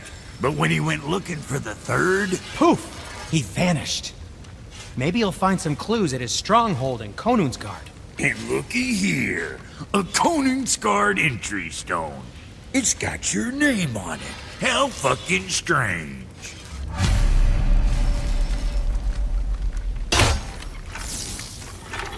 The stronghold's northwest of here, behind the Svartalfheim Realm Tower. Large stone structure, creepy atmosphere. You'll know it when you see it. The Huldra brothers, back in action again. Oh, I can't wait to get started. Never think I'd see such a day we was back to building as a duo. But it feels right, especially for this. Been so used to building on my own all these years, almost forgot how dang useful an extra pair of hands is. I forgot how much easier it is to smelt scap slag with someone else gauging the temperature.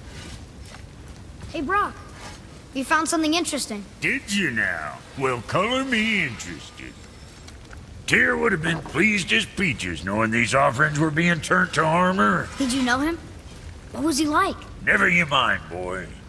Tyr's dead. Best not to dig up the past. The dwarf speaks wisely, for once.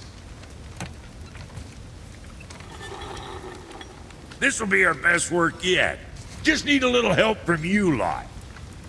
So how was your trip to Jotunheim? Will you give them a little privacy? The kid just found out he's a giant. He doesn't need you interrogating him. Brock, you knew? Oh, we knew Faye was the last guardian of the Jotnar left in Midgard. That's why we made her the axe. We hoped it could restore the balance of power. After Thor went all berserk with our hammer. Though in the end it seems she chose another path. She chose, well, you. Both of you. I suppose she figured that was the best chance for the giants to live on. And now, I suppose, that's up to you. How about that? A young Jotun with us the whole time. And the son of Laufey, the just... Oh, I should have seen it before. Better not be fighting with your brother again. Just because he's gotten a little less annoying over the years doesn't mean I ain't got a customer base of my own to keep happy. Oh, yeah? Who's that? Well, you came back here, didn't you? Fair point.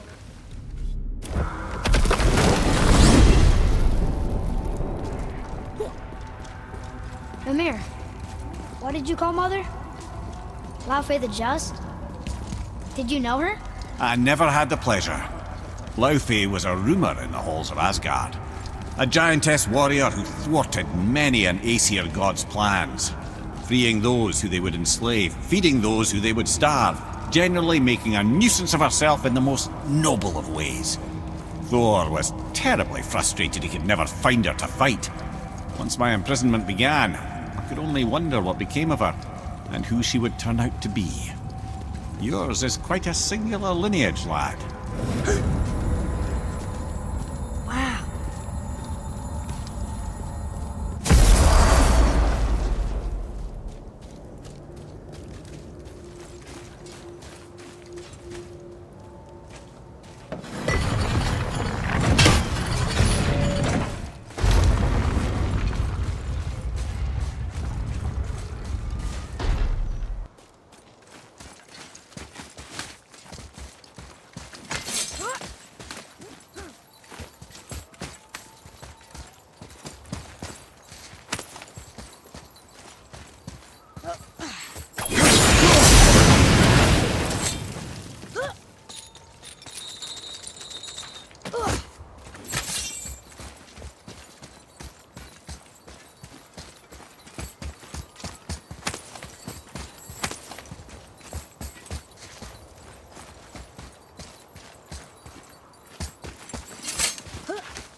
Here.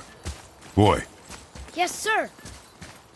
It says, "Glory to Motsignir, the Dwarf King. May his reign be long, prosperous, and filled with peace."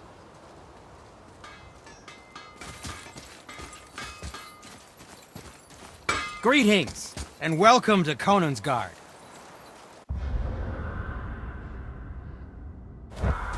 I just want to make sure you're good and prepared before heading in any further. There's all manner of nastiness left over from the Mad Dwarf King's foul practices. What kind of practices? Oh, various sacrificing, dark enchantments, blood, magic, and so forth. Quite common among the older dwarves, unfortunately. Old habits are hard to break.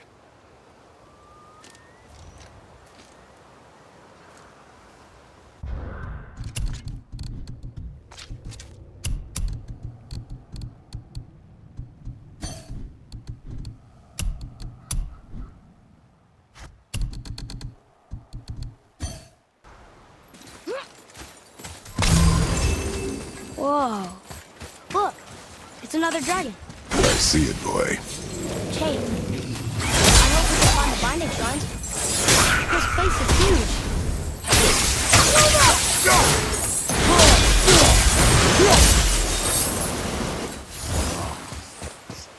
Ready and waiting.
If the Dwarf King captured more than one dragon, he must have needed them to create this legendary armor.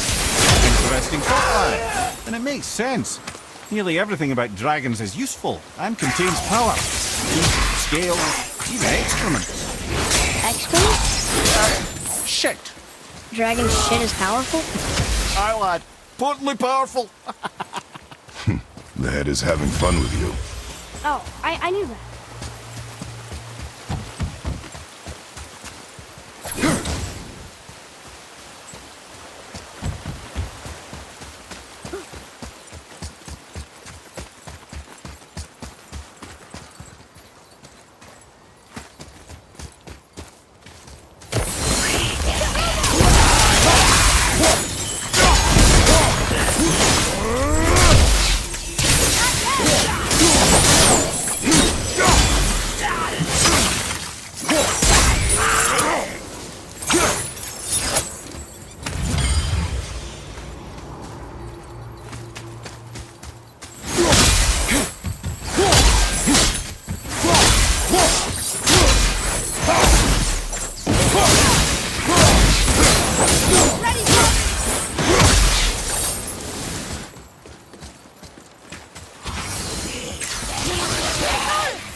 That's an impressive front door.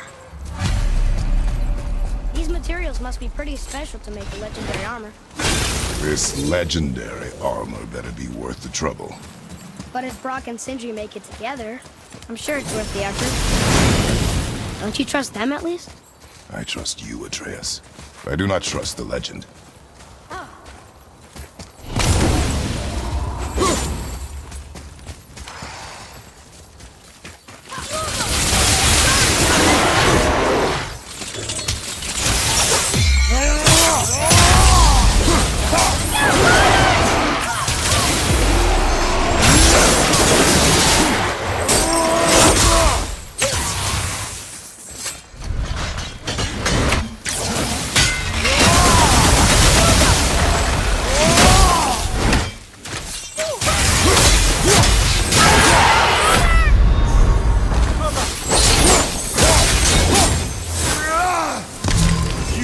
Quite a formidable duo.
Well, that's one entry stone.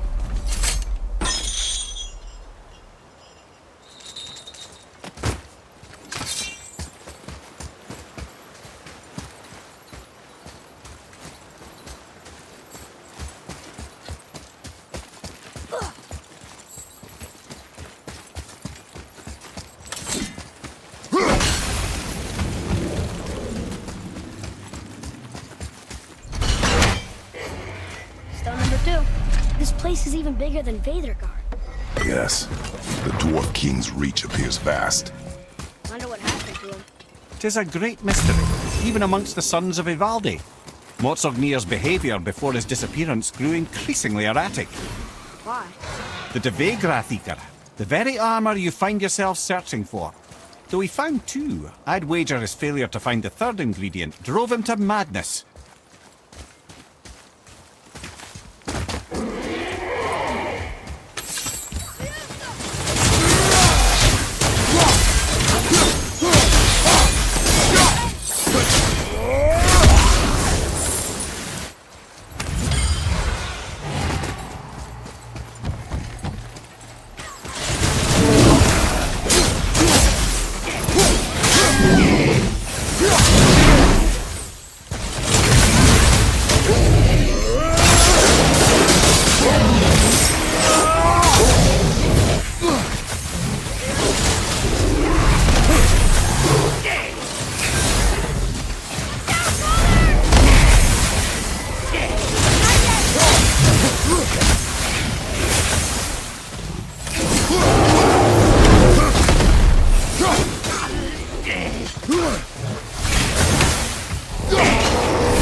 few ways to find out, but they're rather messy. I guess it doesn't matter.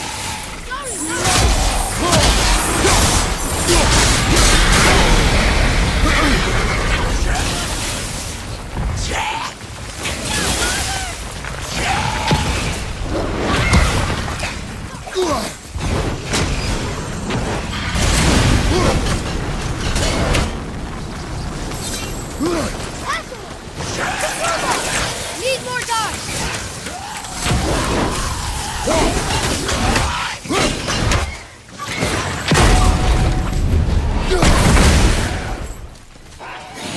What's the poison?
Boy. Sir.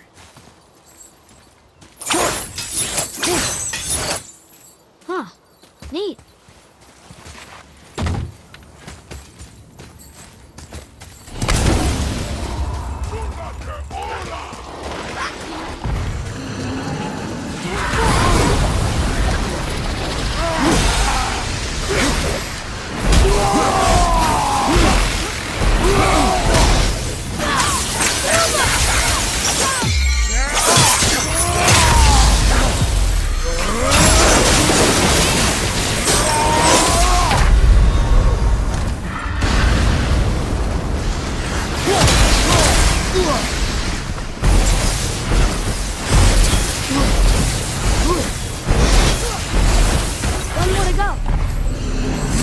Freeing them. Well, yeah. Come here. Why does the dwarf thing want this armor so badly? What's so special about it? There are many legends behind the Dve-Gratiker. A suspicious amount of legends, which makes confirming anything about this particular armor difficult. But the one constant among them is the ability of the armor to offer ultimate protection. A useful attribute for an unpopular king, you see. Yet this plagued land is all that remains of him. This is why you do not trust legends, boy. Well, what can you trust? Yourself, your eyes, your instincts. Blind trust in a legend is a gamble. and rarely does it pay off. If you say so. Look here. Okay, I'll find it.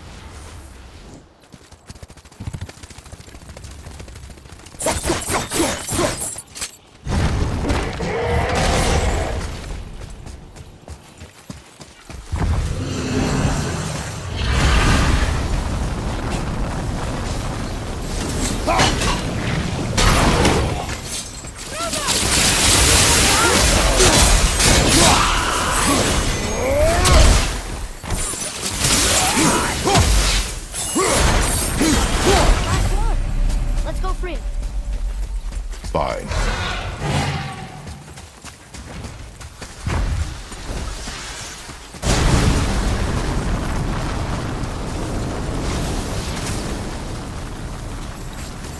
Yes, sir.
Open?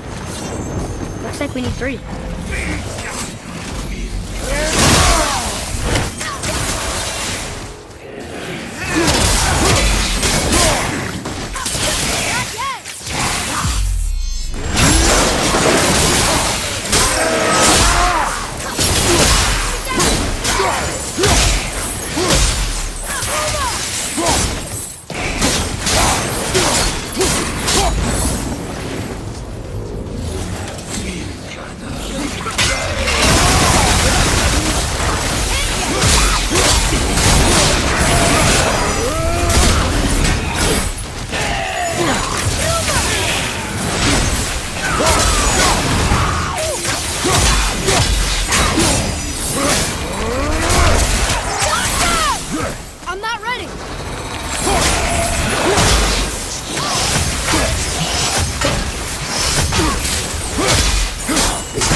The enemies are strong here.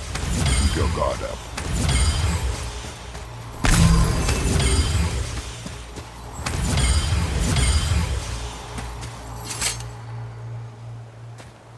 We're in! Okay, here we go! Oh, it's kind of run down here. What did you expect? I don't know. Less ruin, I guess? Maybe the throne room's in better shape. Here, boy. Another one. Stargather. Wow, that's a lot of arms. That's fair to say. 6, 7, 8? Could he shoot 4 bows at once? More of a swordsman. He did only have the 2 eyes. It looks like Thor cut him down to size. It's what he does.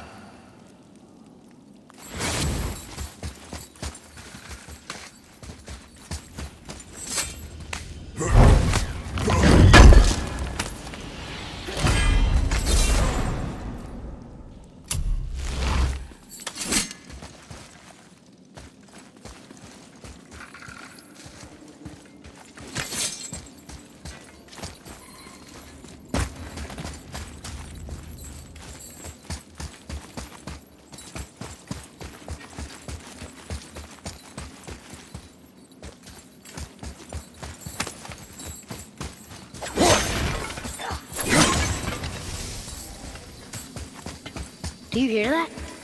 No. What do you hear, boy? crying and screams. Large, they're getting louder. They sound almost like Hellwalkers.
That was a lot of Hellwalkers.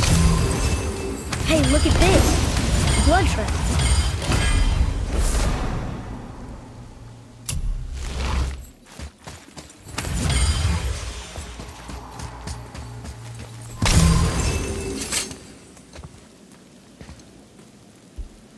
There's a passage behind this throne. A secret passage. Well, wouldn't be a proper throne room without a secret passage.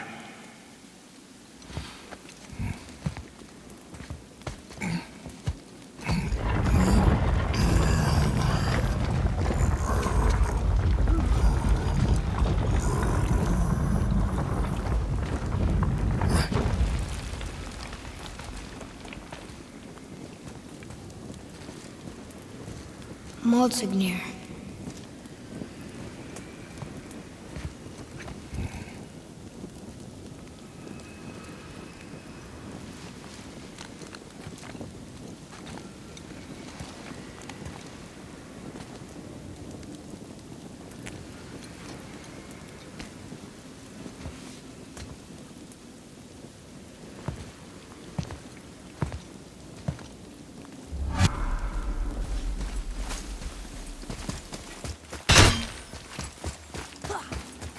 Look here.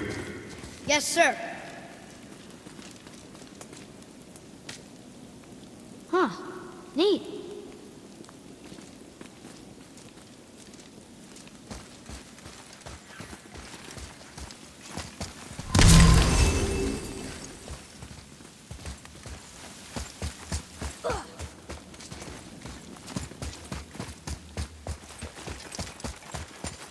The things you pulled from him. Those must be the 3 mythical ingredients Brock was talking about. I can say with utmost certainty that I've never laid eye on a stranger set of objects in my life. How are Brock and Sindri supposed to build with whatever they are?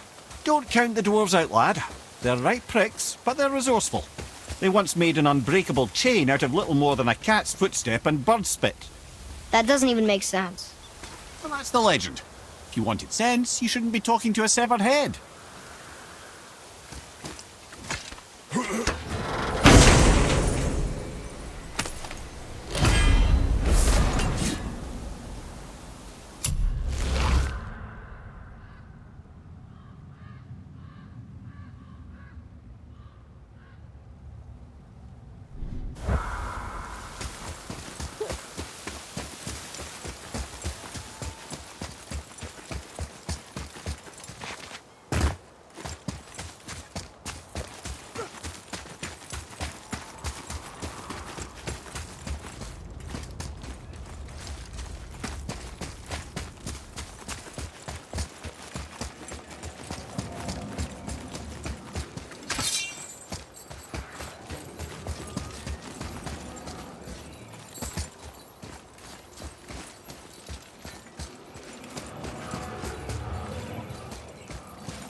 what this place looked like in better times.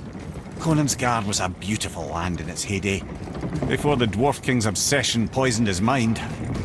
How could he let that happen? The dwarf blindly trusted in the legend and pursued it without thought to the consequences. This is the result. Trust is a gamble. Like you said. And the Dwarf King lost.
You found the legendary materials?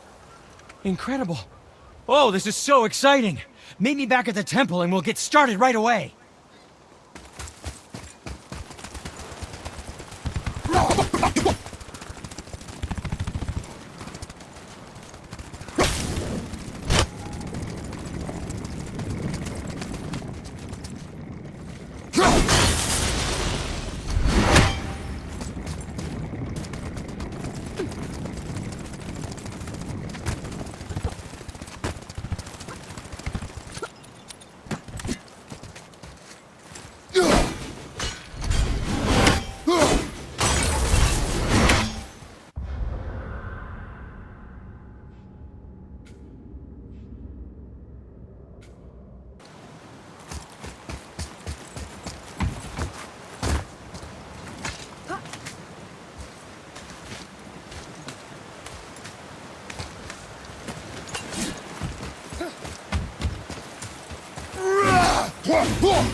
Didn't even break a sweat.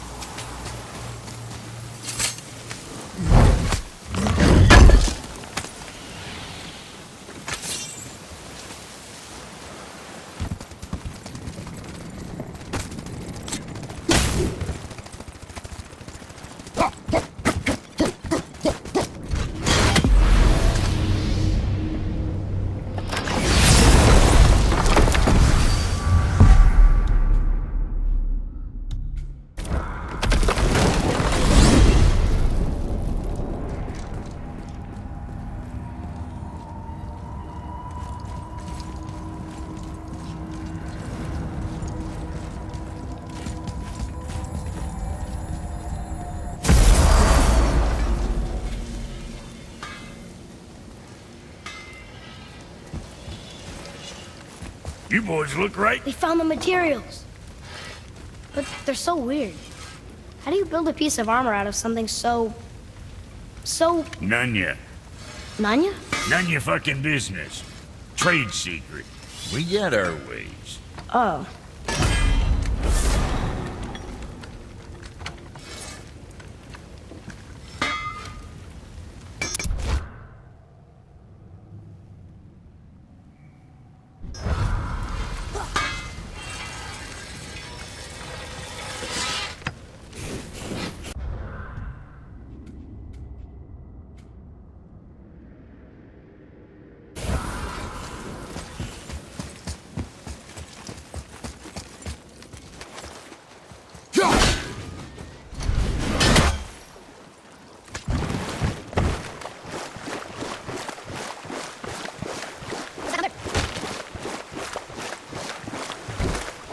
Okay. What about the giant with 8 arms? Starkath the Mighty, he was called. If the giants ever had anything so organized as an army, Starkath would have been their general. An opinion, in retrospect, I should have kept to myself. But no, as Odin's advisor, I kept him advised. And having bent his will towards Starkath's doom, there was no dissuading him. But even Thor wasn't stupid enough to take on Starkath on his own. No. Instead, the Aesir set forth slanders upon Starkath's name, branding him throughout the realms as a monster to be feared. They said he abducted an elf queen who killed herself rather than be ravished by the giant. Lies, of course, but you're too young for her story. In the end, even the Vanir gods and the armies of Midgard were roused to the cause. They surrounded Starkad, showered him with arrows until he was brought to his knees. He surrendered, hoping by trial he could clear his name. Thor took advantage and ripped off one of Starkath's arms, which only made it easier to sever another and another until he was satisfied. Relieved of 6 arms and too much blood, Starkath perished upon the battlefield. I regret it to this day, you know. I told myself there was nothing I could do, but I wish I'd tried.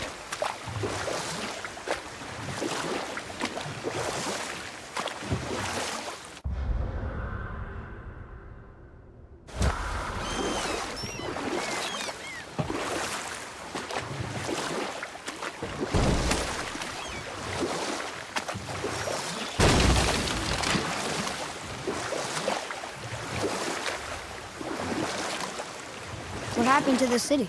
I'm not entirely sure, lad. It was abandoned long before Jormungandr came to town and flooded the place. I wonder what it was like to live here. Thank you, by the way. For what? For saving me. I know I screwed things up before Baldur grabbed me. You did. But you are my son.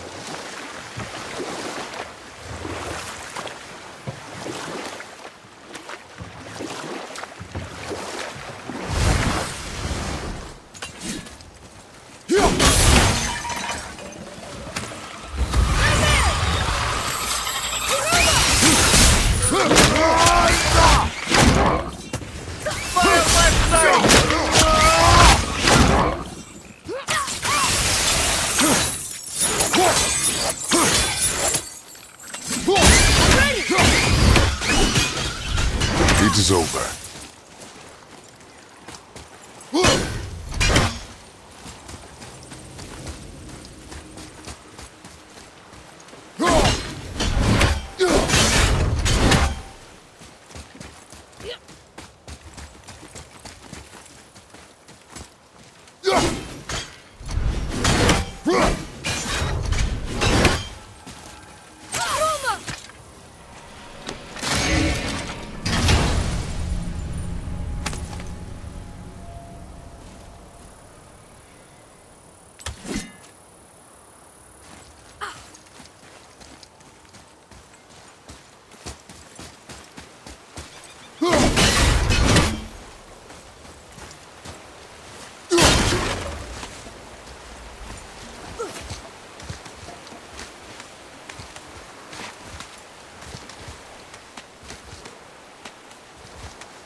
Another one here.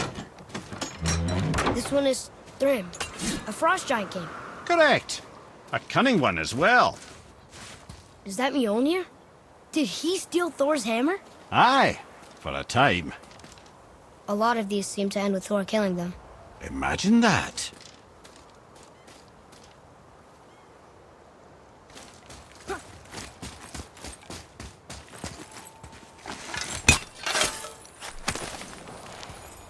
Found it!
Last one.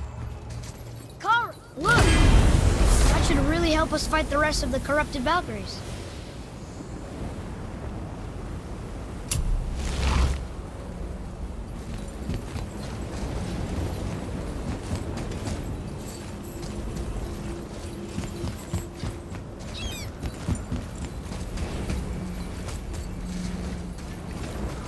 There's something up there.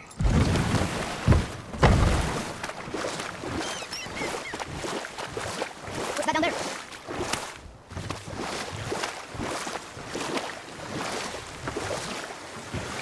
Mimir, why don't you tell us the story of the giant that stole Thor's hammer? Happily, my boy. It involves your friend Freya, too, though I don't expect it's one she'd enjoy being reminded of. The giant was called Thrym, and he proved cunning enough to make off with Mjolnir while the Thunder Lummox slept. Sadly for Thrym, he didn't always think with his brain. Though he had robbed the greatest giant killer of his greatest weapon, he offered to trade it back to the Aesir in exchange for Freya as his bride. Now, at this point, Freya was married to Odin, and Odin, frankly, would have traded her for a sufficiently strong need, but he saw an opportunity here. Thrym's palace was in Jotunheim, and only giants know the way. By agreeing to the marriage, they'd have to escort Freya back to their realm. So, Odin coerced Freya into using her Seithar magics to conceal Thor, so he could sneak along with her and infiltrate Jotunheim. When the hammer was produced as the wedding dowry, Thor revealed himself. He took back Mjolnir and wasted no time in smashing Thrym's skull, followed by every other giant present for the festivities. The only thing that put a stop to it was Freya, who wanted no part of this massacre. She cast a powerful spell that hurtled them both out of Jotunheim with no means of return. Odin was livid, hoping that Thor's foothold in Jotunheim would become his own. You know what? I'll tell this one.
know we're almost done with that story.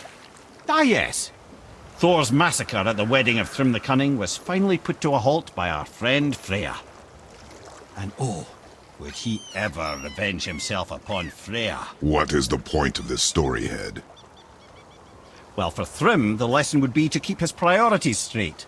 For Freya, it's that doing good has a price. For Thor, it's that no object of power makes you what you are.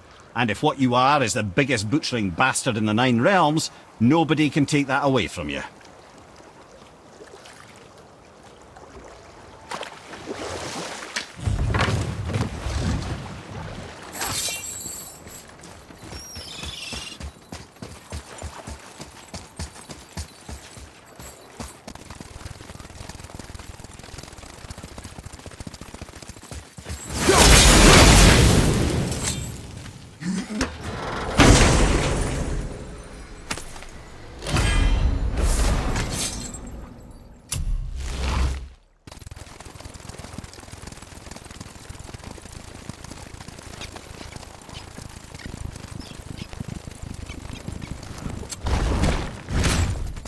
What does it say?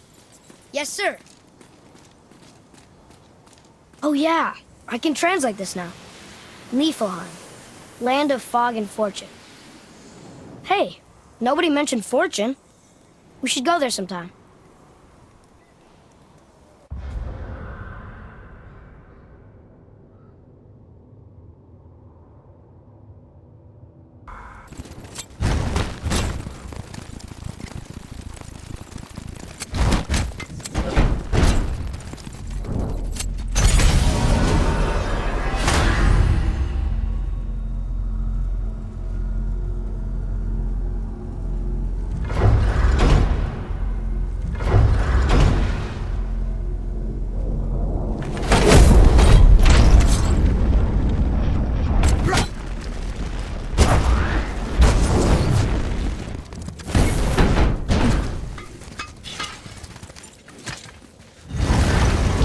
Alpine. I missed its gentle breeze and the sweet smell of honeysuckle and blood. Well, judging by the sky, the light elves are in control of the light this time. Explain. You see, the light elves and dark elves... are always fighting over the light. That part we know. But did you also know that control of the light has changed hands no less than 213 times? Really? It's true. Each side believes itself the rightful keepers of the light and argue they're simply fighting for survival. But the fact of the matter is, the war has been going on so long, they don't know who they are without it.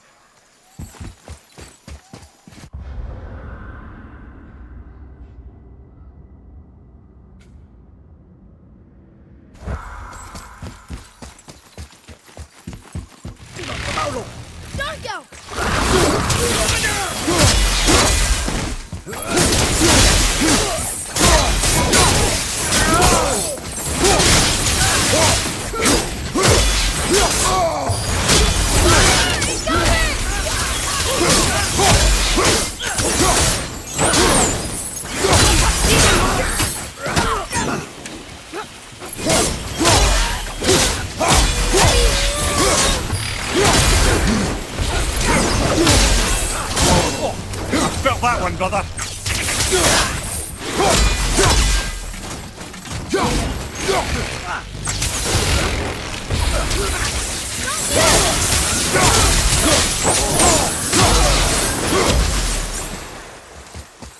The apple doesn't fall far.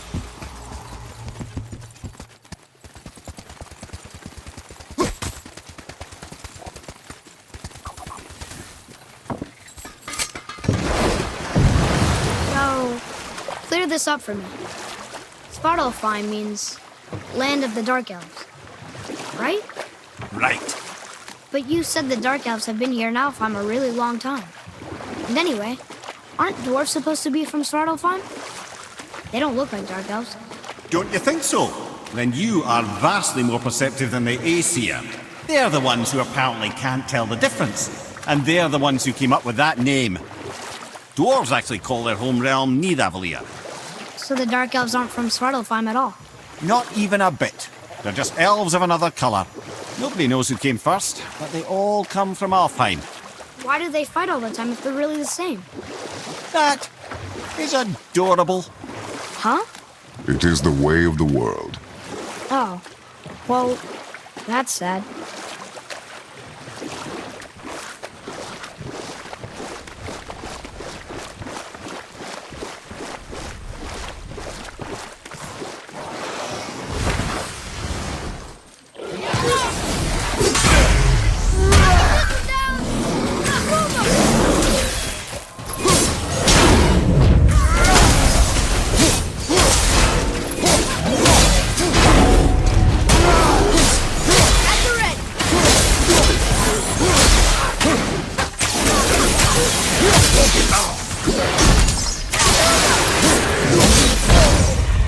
Have you considered a tactical retreat?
Let me guess, there's a Valkyrie in here.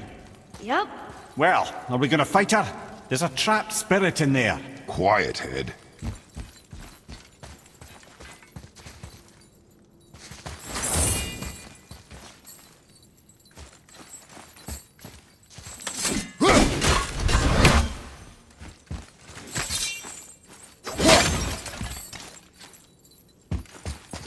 Good luck, friends!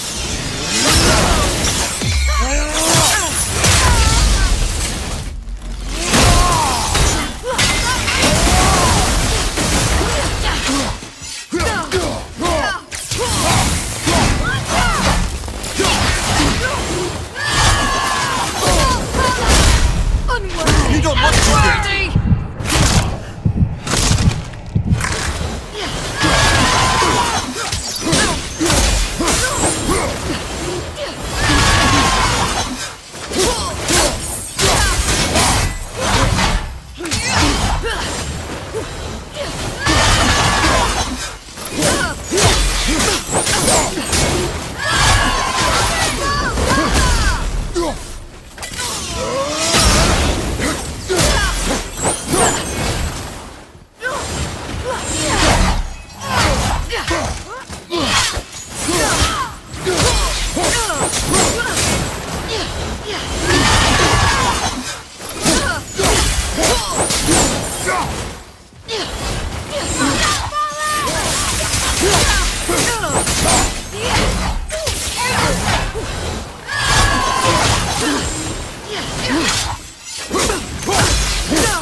Thank you.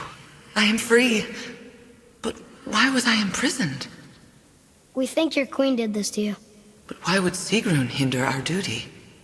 That's the mystery we're trying to solve, milady. Can you think of any reason she would have to do this? No. Without the Valkyries, those who died in battle will not see Valhalla. Helheim will overflow with the souls of the departed, and drown Midgard in a sea of vengeful corpses. No greater shame exists for a Valkyrie. I must go. Attempt to staunch the bleeding. Farewell.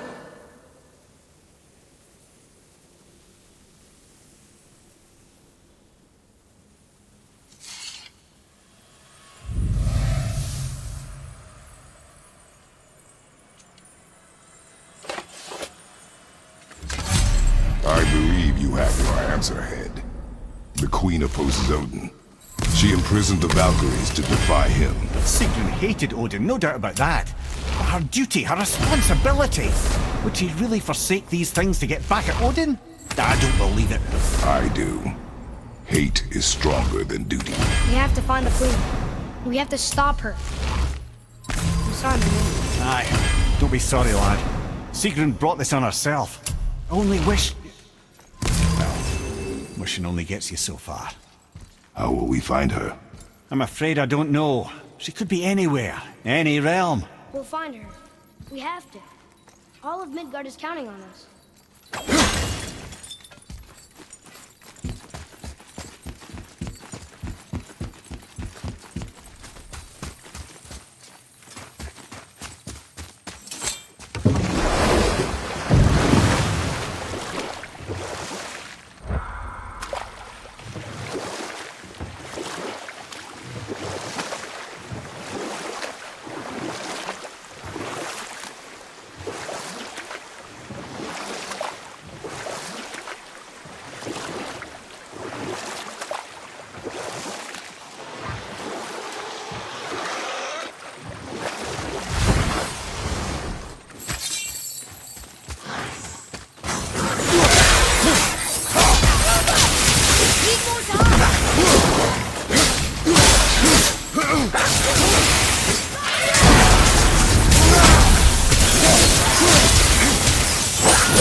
I can't believe we're back in hell.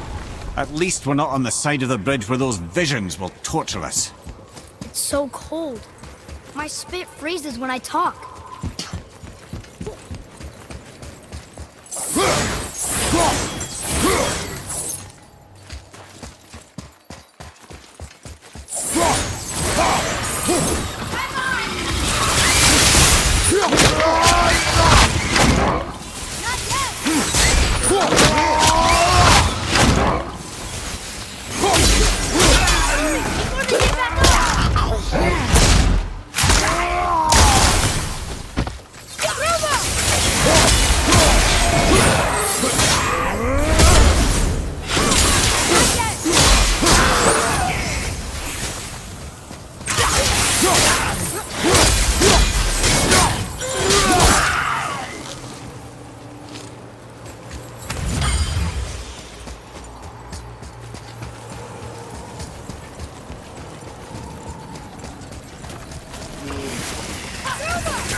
Join them.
It's another Valkyrie. Can we try to free her? We can't just leave her like this, brother. Do not rush me, Ed. When we are prepared, I will attack.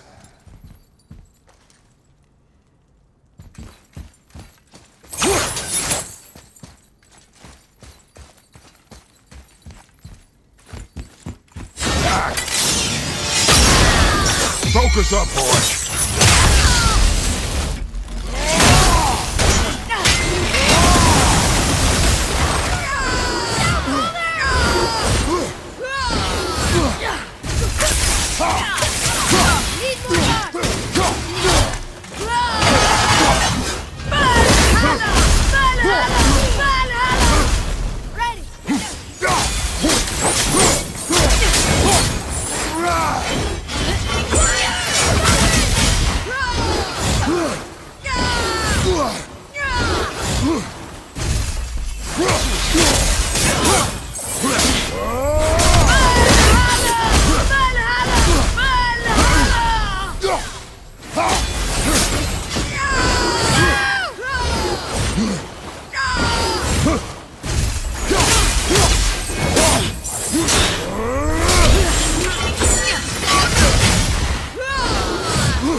Freedom. Where is your queen? My queen? She did this to you. She's letting the dead take over Midgard. This cannot be. I didn't want to believe it either, milady. But we have to find her. Where is she? I can't say for sure, but the Rokstol of Valkyrs. If the Council of Eight are reunited, perhaps she will answer our call.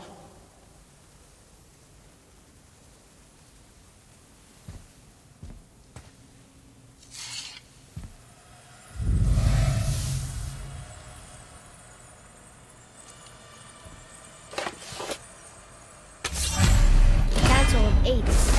Looks like we have more Valkyries to hunt. Aye, lad. But at least we know where to find Sigrun. But where do we find the remaining Valkyries? Other realms. Good thinking, brother. Muspelheim, Niflheim. Sigrun would have no qualm with interning her Valkyries outside of Midgard.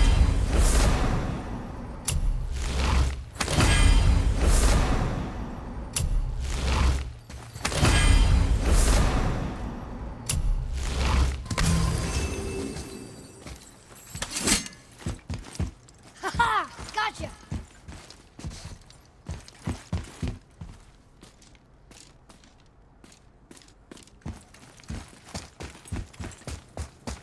Atreus, here!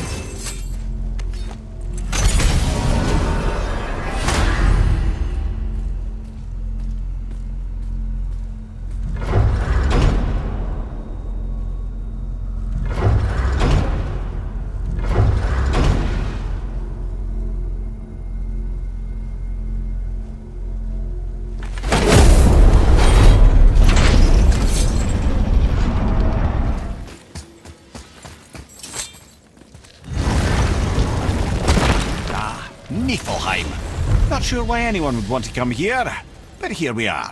It smells bad. What is this stuff? This mist is cursed. Cursed? Quite right. Safe to breathe for a time, but it'll kill if we linger. Just one more reason to love Niflheim. Look here. Sir. Let's see.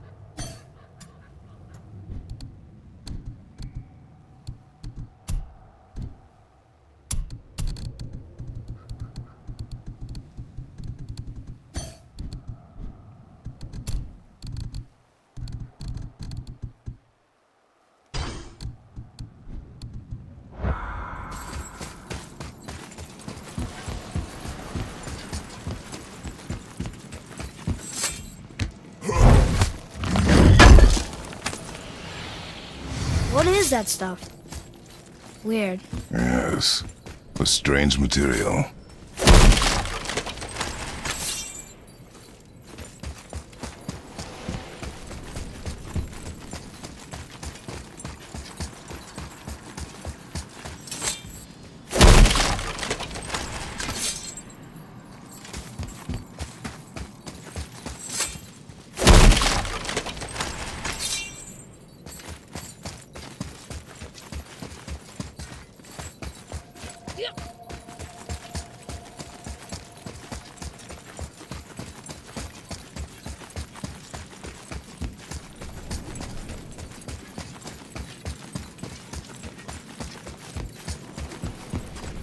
Ah! Fancy seeing you two here. I'm surprised you're here, Sindri. This mist is pretty gross. You think I can't handle a little cursed mist? Well, you're right. I'm trying to build some armor that will lessen its effects. The materials I need are all right here in Ivaldi's workshop, but they're blanketed by this nauseating mist, of course. Wait for it. The last known location for such armor is in the workshop's center chamber. The entrance is sealed, but I could craft you an entry stone with enough mist echoes. There it is.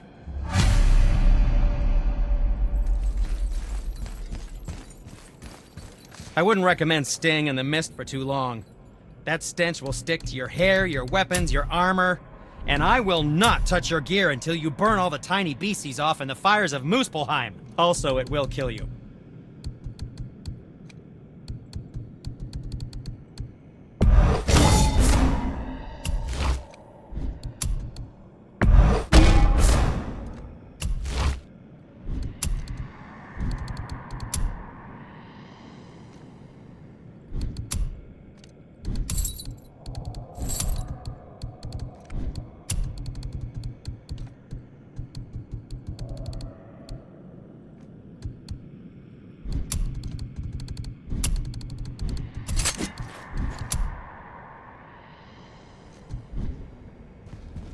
Was there more to discuss?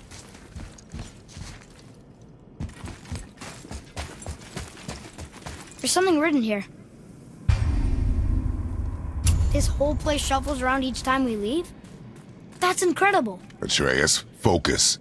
This is a dangerous place. That's dwarven creativity for you. Impressive and dangerous.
center chamber.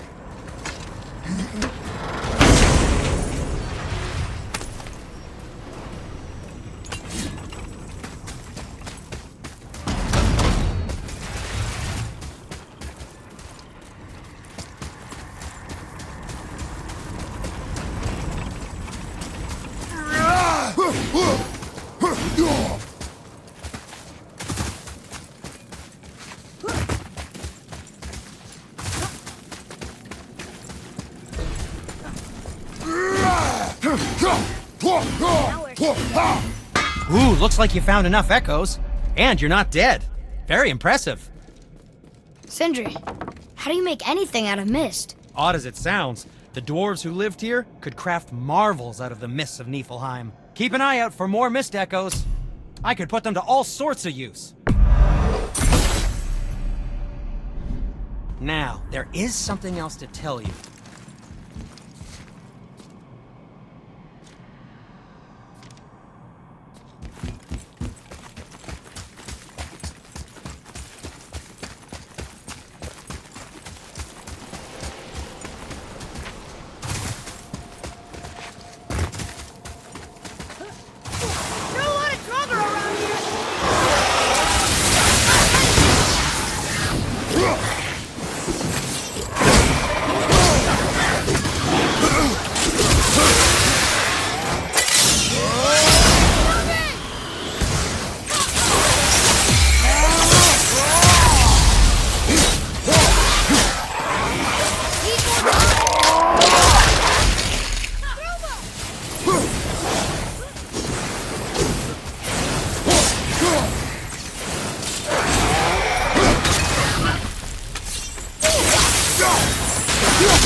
The mist is thinner up here.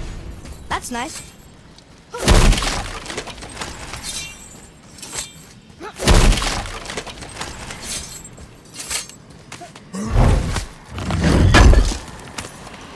Is that the armor? It looks kind of run down. Can you wear it? No, it is too small and too old. We will bring it back to the dwarf.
Sure is a lot to see here.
You don't look so good.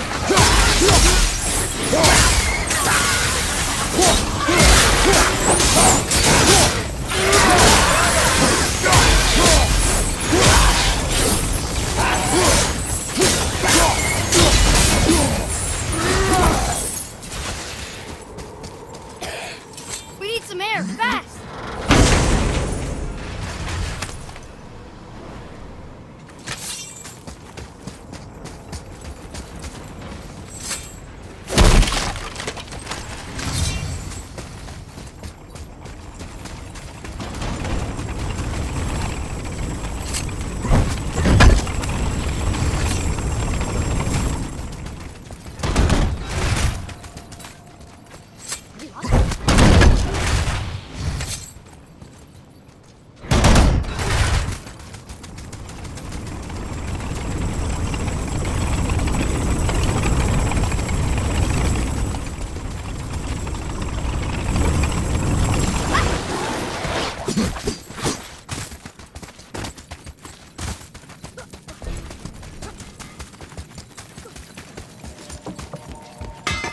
So, what can I do for you two?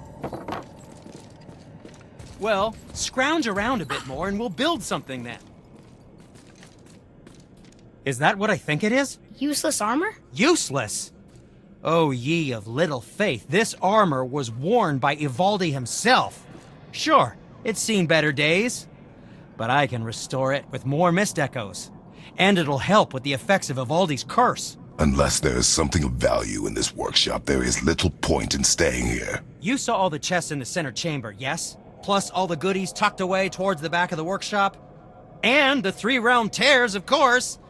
But might want to be careful with those. Why's that? It's a literal tear in the fabric of reality itself. You want to reach your hand through there? Be my guest. Let's get started then.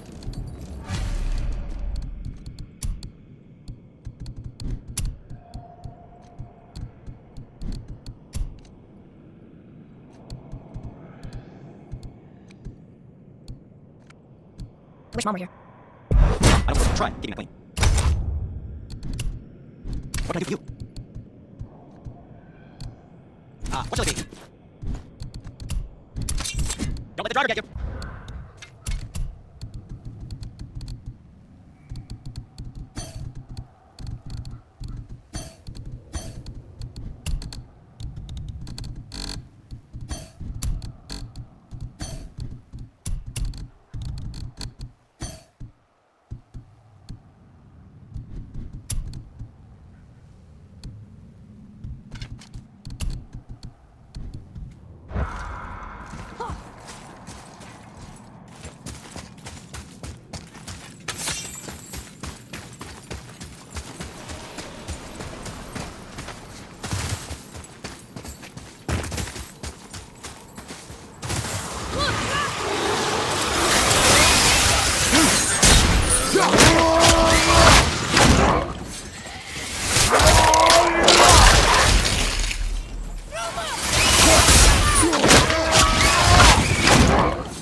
I wish Mom were here.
Watch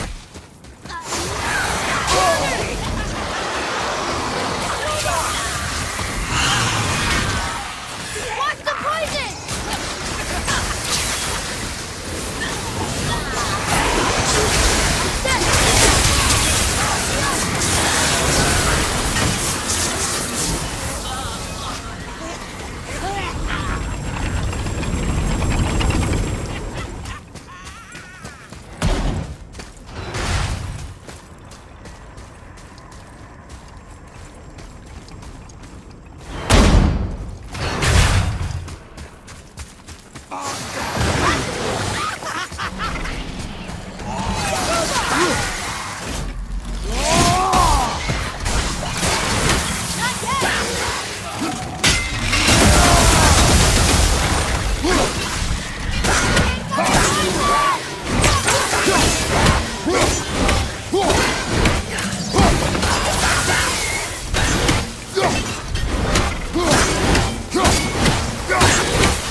So good.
Supposedly the Realm Tears contain some kind of terrible secret Ivaldi wanted hidden.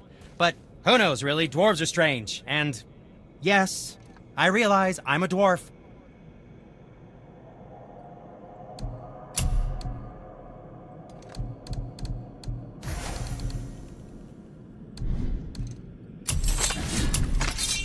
Okay, come back when you need something, I guess.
fighting some hell!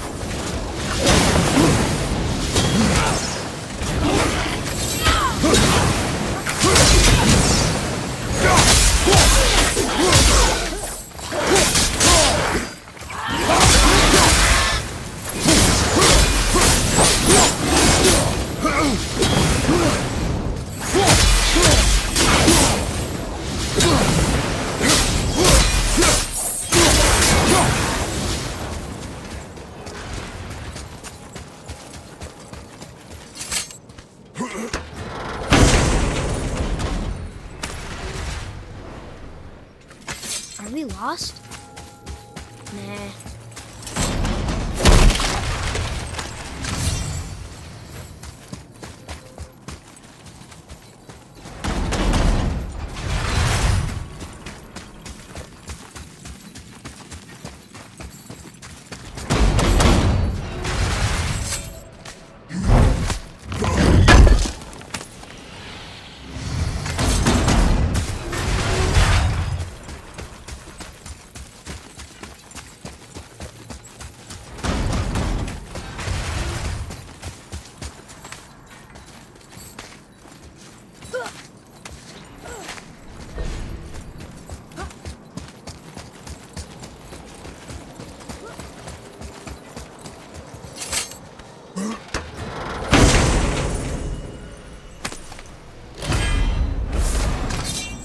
Still doing it.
Need a fresh upgrade before tackling the realm tears? Not that I condone such an action, mind you.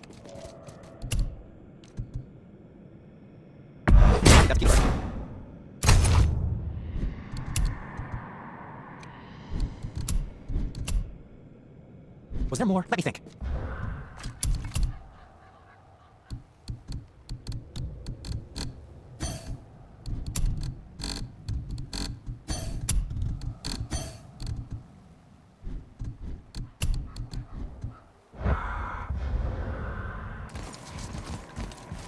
What is this place?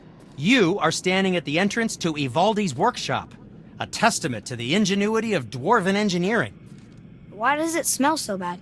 It's quite foul, isn't it? Well, that's a long story, but, quite simply, Ivaldi messed with forces he shouldn't have, and you're breathing the consequences.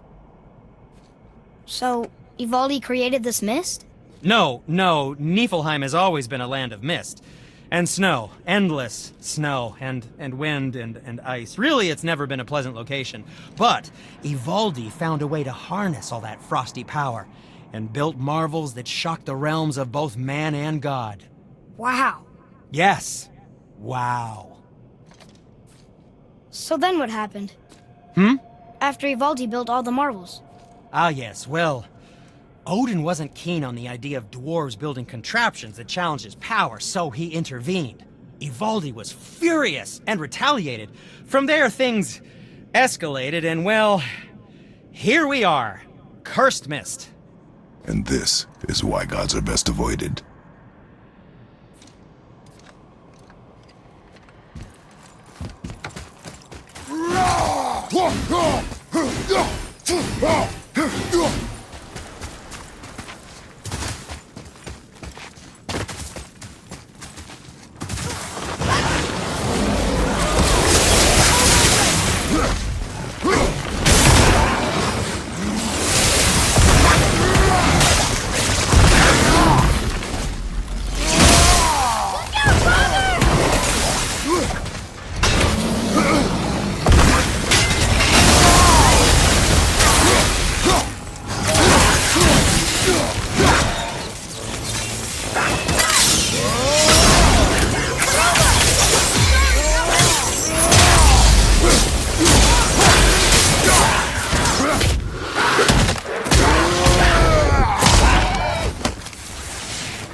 Left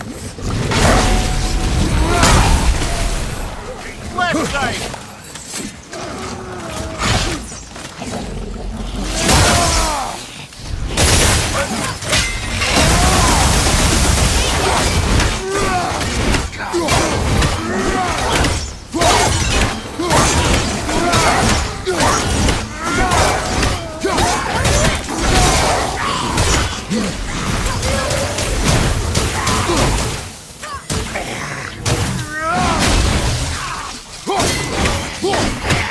Watch your left!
Wish Mom were here.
Heading to a mystery area.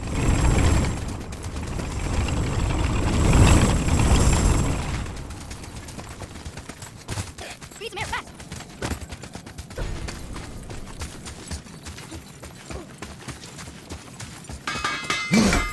The spinning blades were Evaldi's favorite.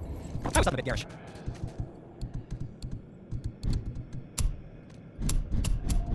I got the knapsack.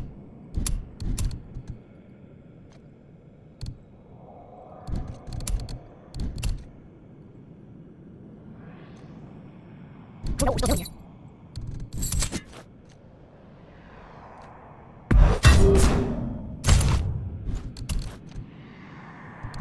Now, there is something else to tell you.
I see you're actually enjoying Ivaldi's workshop. You've certainly spent enough time here.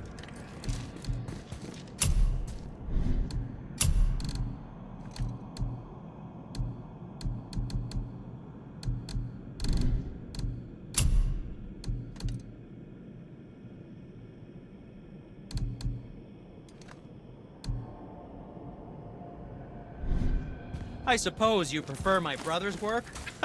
You're wrong.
Seriously, be careful with those realm tears.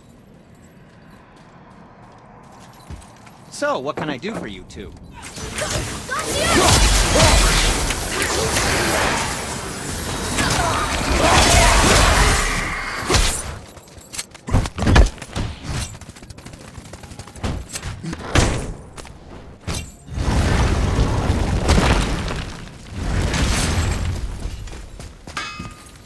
Been putzing around Niflheim, have we? How can you tell? I'd recognize Ivaldi's stench of failure anywhere. Plus, you still got some mist on your shoes.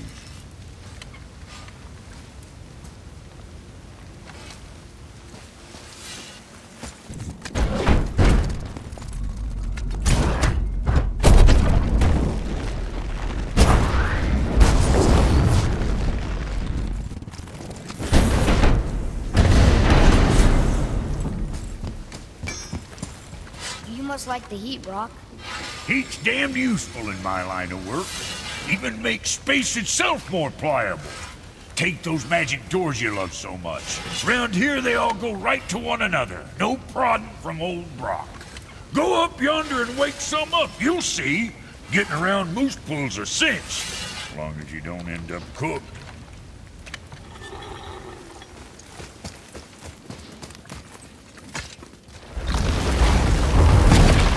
Wow. It's hot here. But is that snow? Ash. It only falls like that for great fires. Well, this is supposed to be the greatest fire of all, isn't it? Muspelheim. The ancient realm of flame. Did your mother speak of it? Not a whole lot.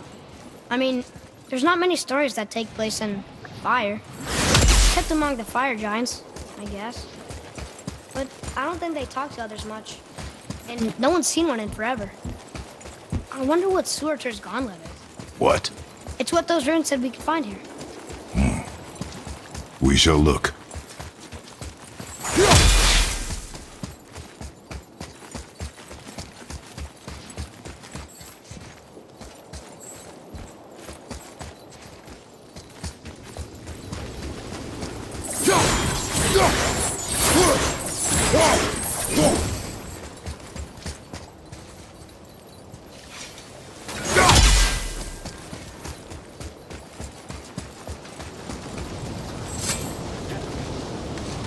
Listen, I hear a voice. Another elf? I don't think so.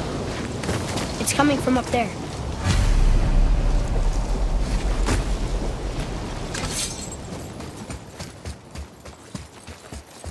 The voice! It's just around this corner. Oh. It's a great big sword. It wants to know if we're ready to train?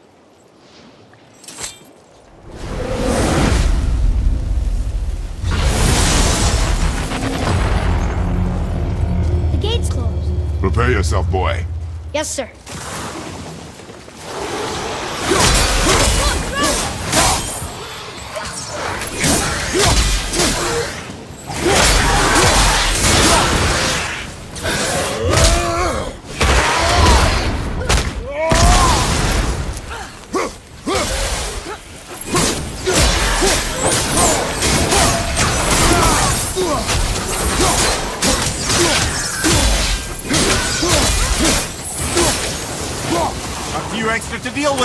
ya!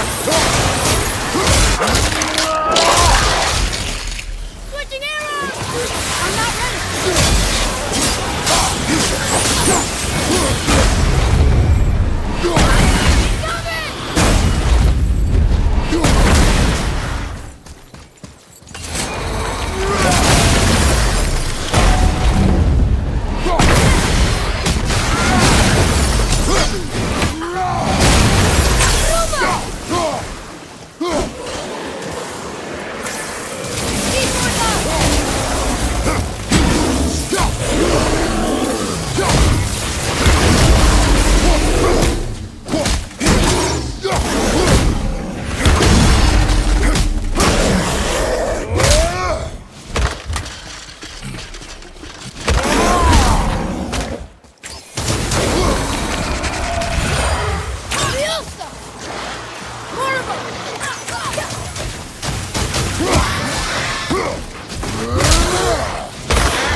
Crazy.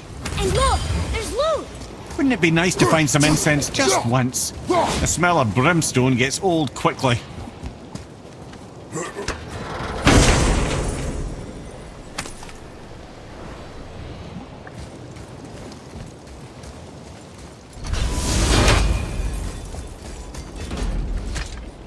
says there's another level to this challenge. Harder than before. Be ready, boy. I am.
Hey,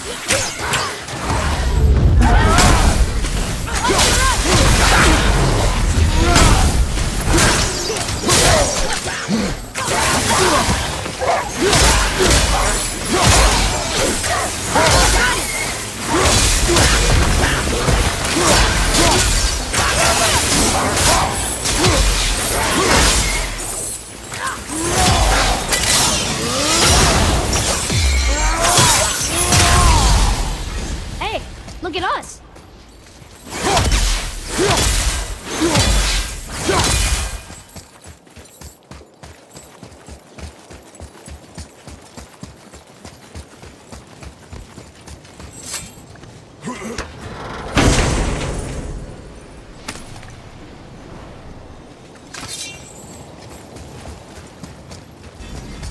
Another gate opened up.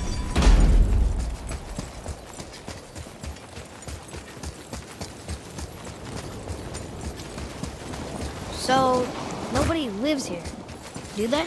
Only a fire giant could be at home here. And according to prophecy, we won't see them again till Ragnarok.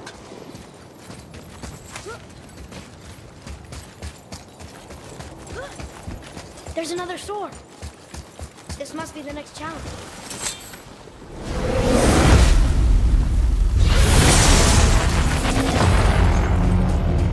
Here they come. I'm ready.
begins. Here we go.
Watch out!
There's the way through!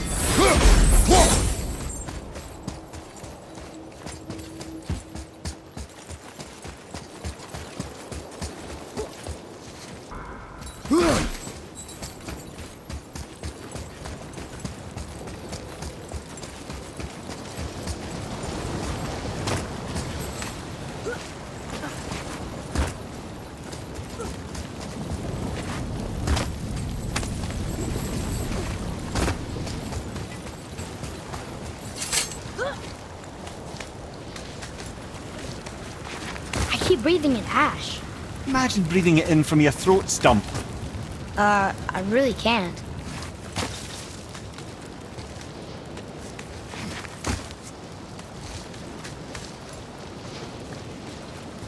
Oh, wow.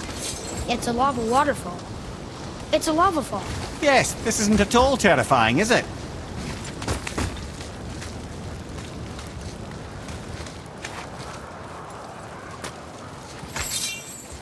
Another sword. I wonder how many of these there are. Oh, it's 6. The voice says 6.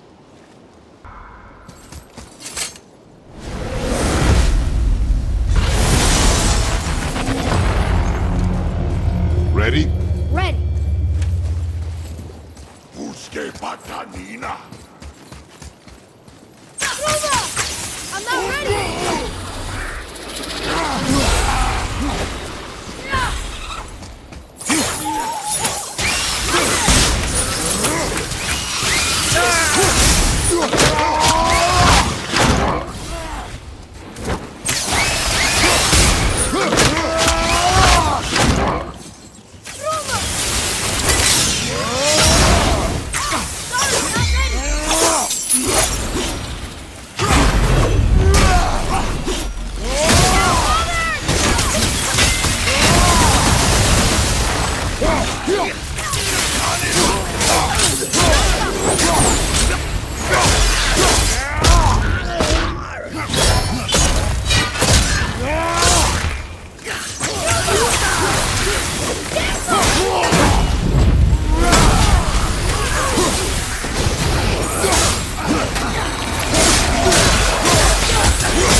my lead. Say the word.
Glad we could get through that. Get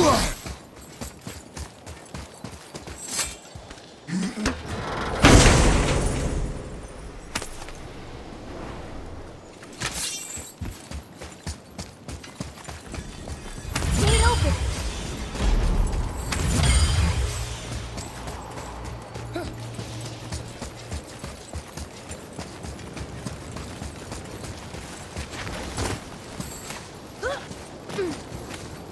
My hands are so sweaty I can barely grip the bow. Well, my nose itches.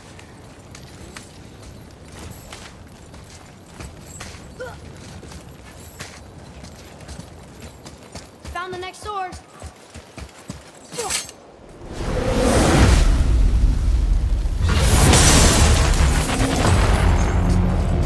Ready?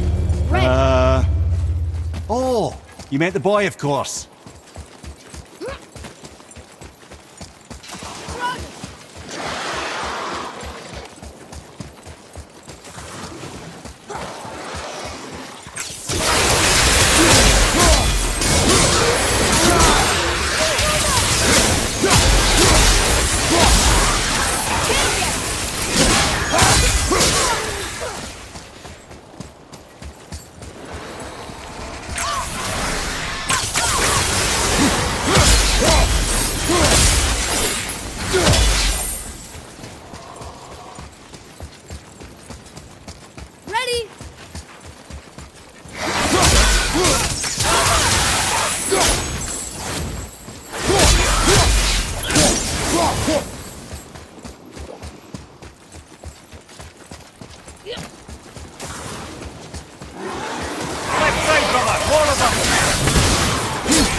Ready!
You're right, brother.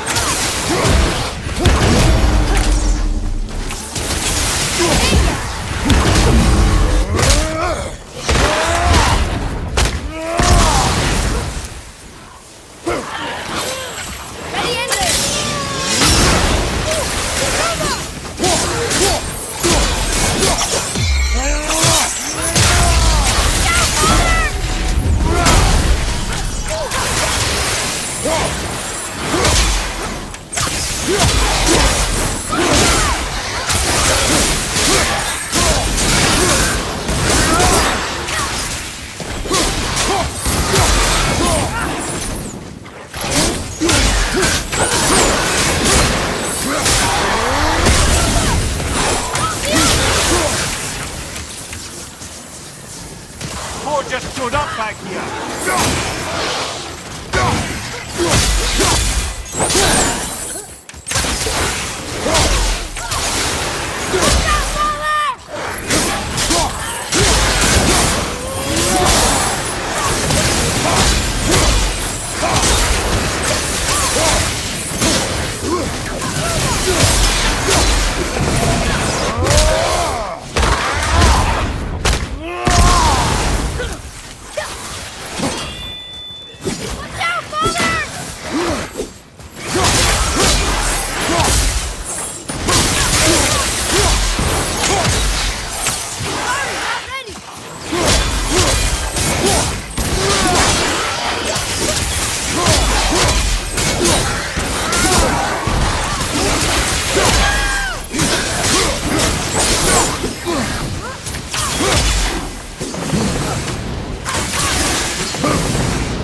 More to the left.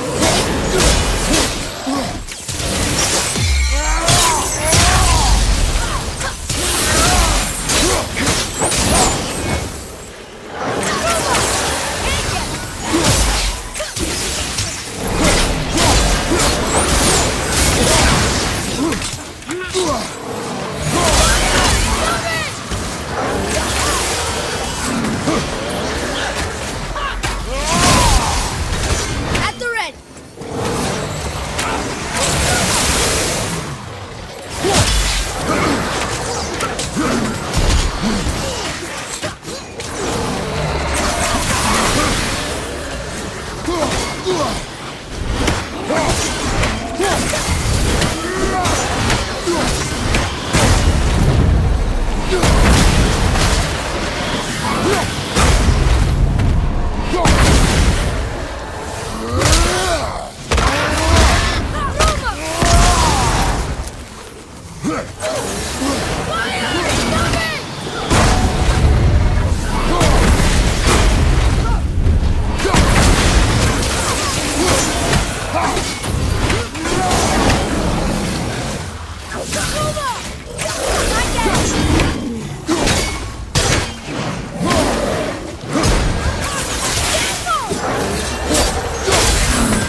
Gets a little easier every time, right?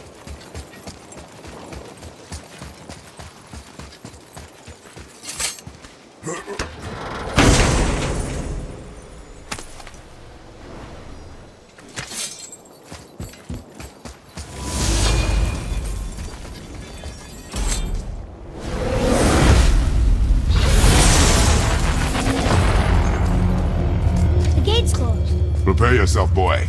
Yes, sir.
I see the way up.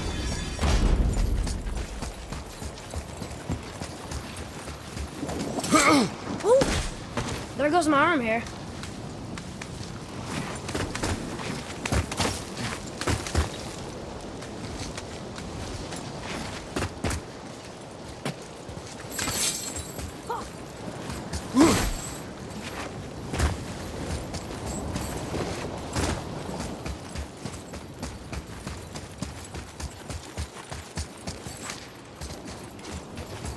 Okay, my eyes are really stinging now.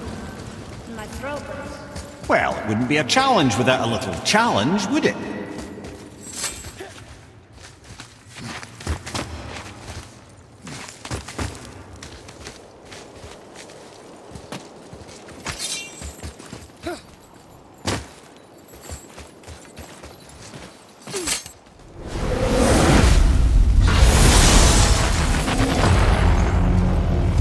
Be ready, boy. I am.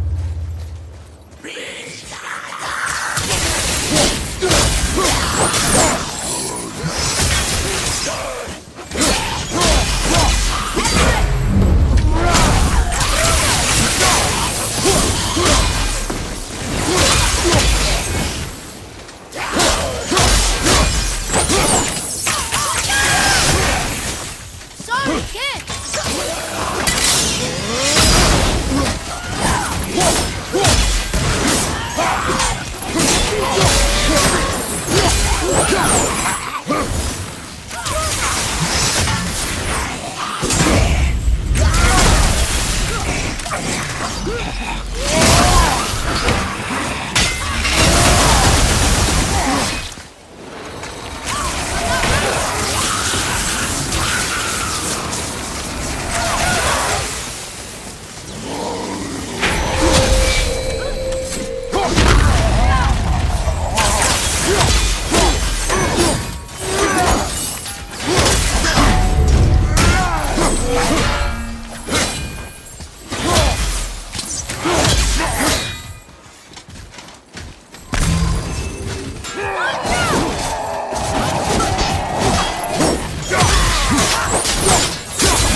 More behind you, brother!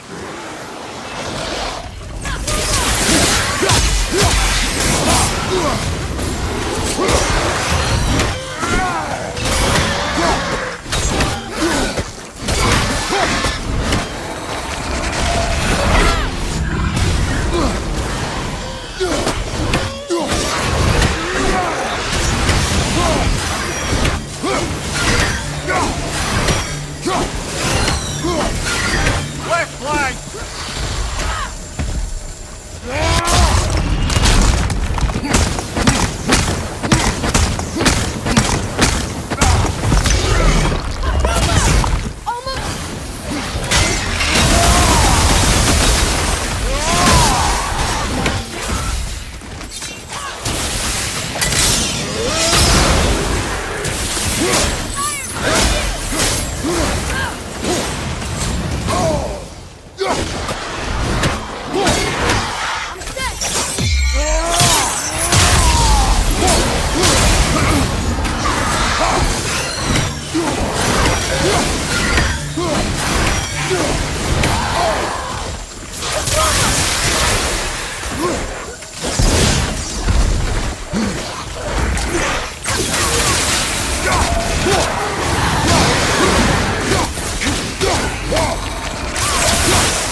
landing! Wish I had a better view.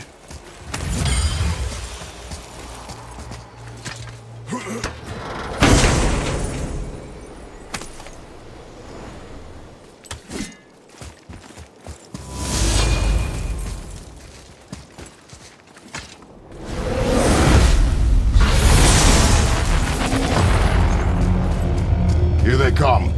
I'm ready.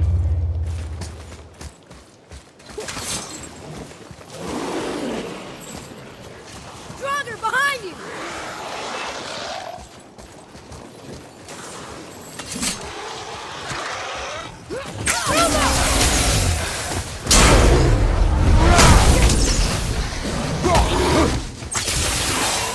I can't!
More on your left!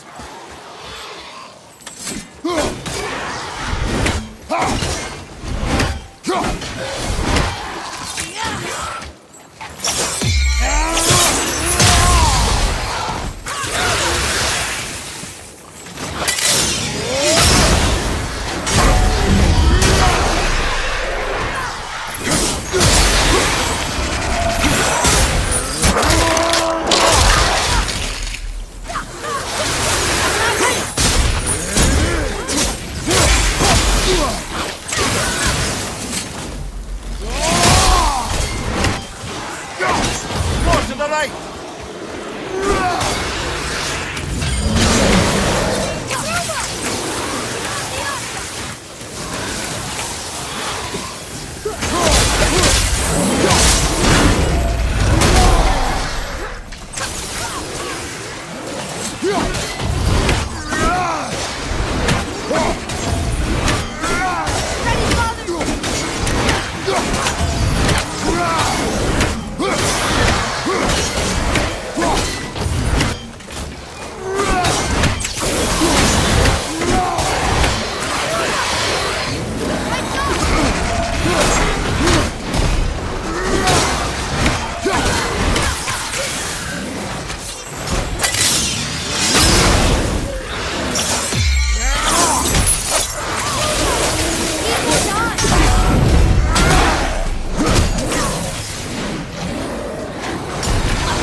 Another gate opened up.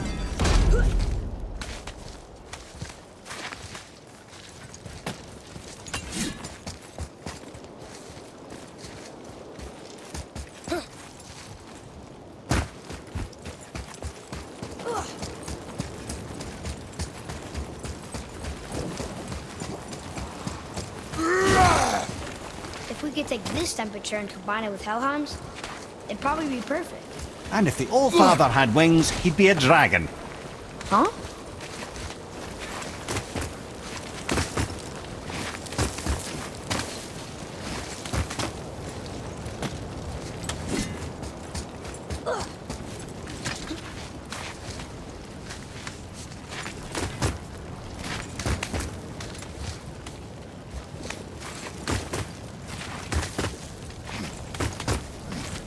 I don't usually get nervous when we climb. But don't slip. I strongly concur.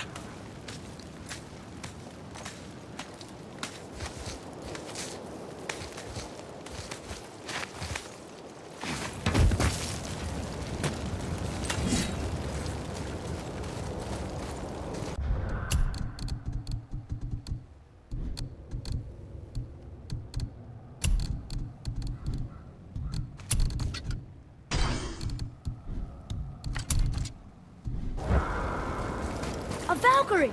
Careful, lads. Here we go! Ready yourself.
Freedom. That's right, milady. You are free. You have destroyed my physical form. I have nothing to give but my gratitude. I guess that's all we need. Gratitude does not pay for weapon upkeep, boy. Valhalla awaits. Farewell.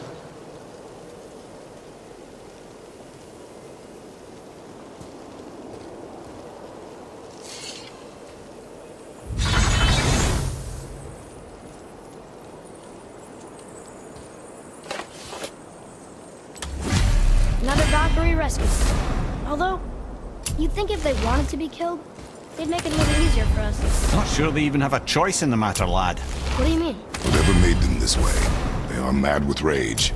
How do you know? I know.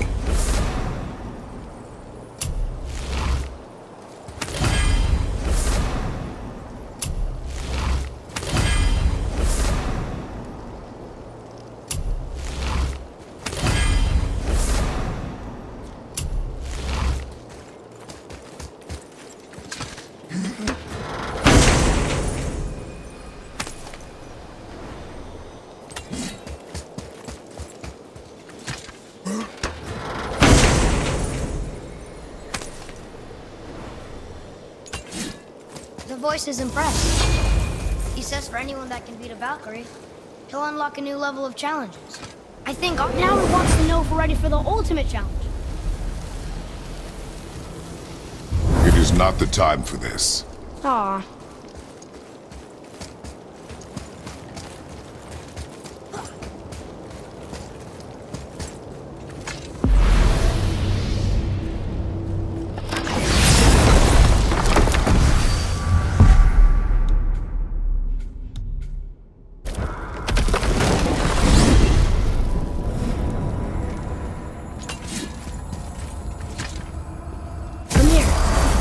Did you ever hear of Surtur's Gauntlet? Not as such, but it sounds like the Fire Giant's training ground, where he kept himself in fighting shape for Ragnarok. So how do we know Surtur didn't go to Jotunheim with the rest of the giants? Well, why would he? He's a pre-Bergelmirian giant. Muspel was his home long before the flood. That's better this way, both for him and for everything not on fire.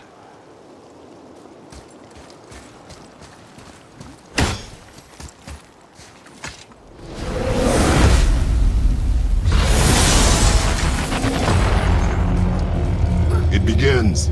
Here we go. Whoa!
Revenant, ahead! I'm not ready.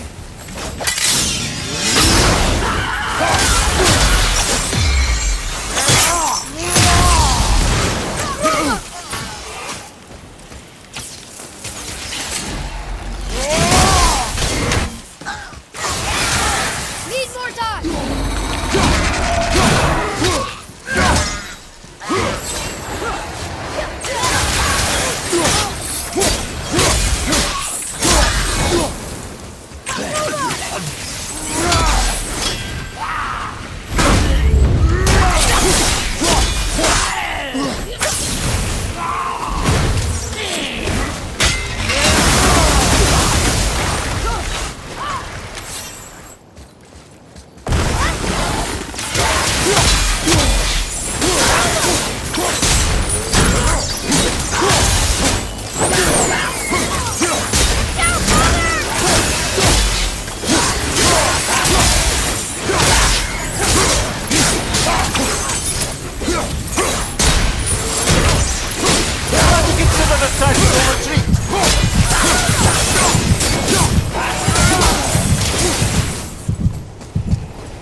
There is no failure in training.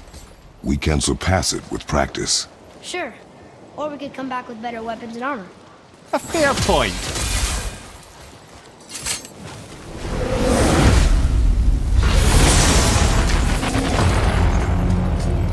We go again.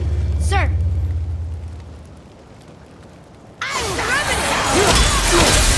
Almost ready.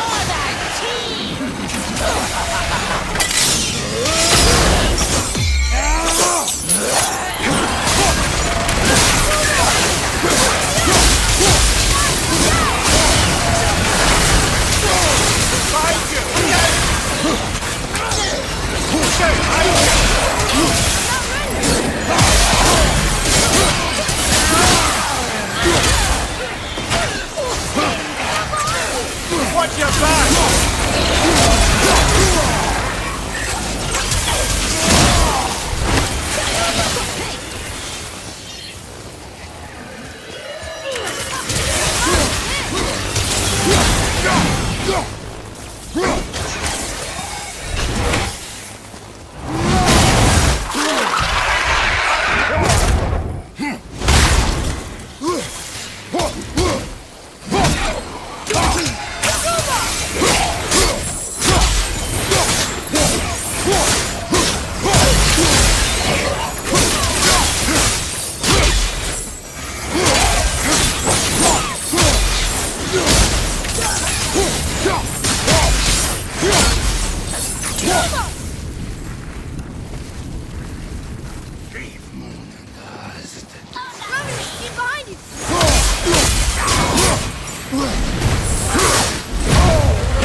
Here, boy. Another one. This one's called Surtur. Must be a fire giant. Aye, the first and original. Makes a flaming sword. A weapon of legend. He fights Thor and Odin. But is that the past or the future? That may be a matter of perspective.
Need a fresh upgrade before tackling the realm tears? Not that I condone such an action, mind you.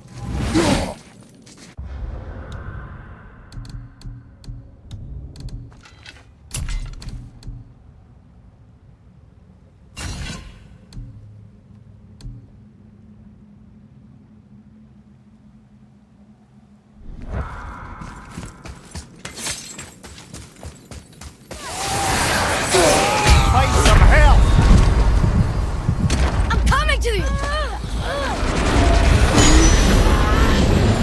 You're back!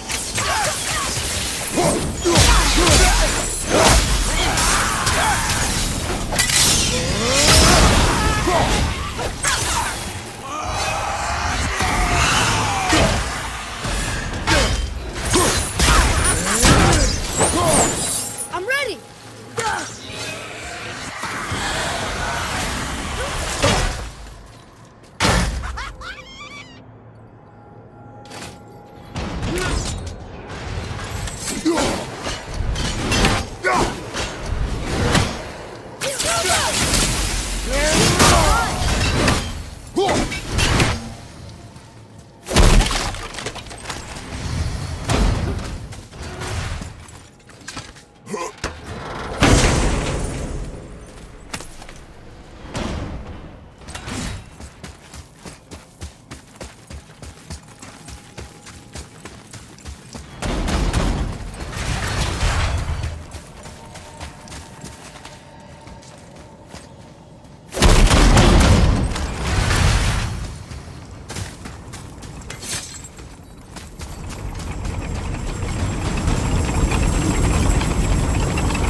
The spinning blades were Evaldi's favorite.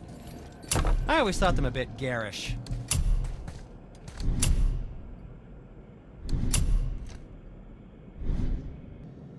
Well, when you do need something, I'll be around.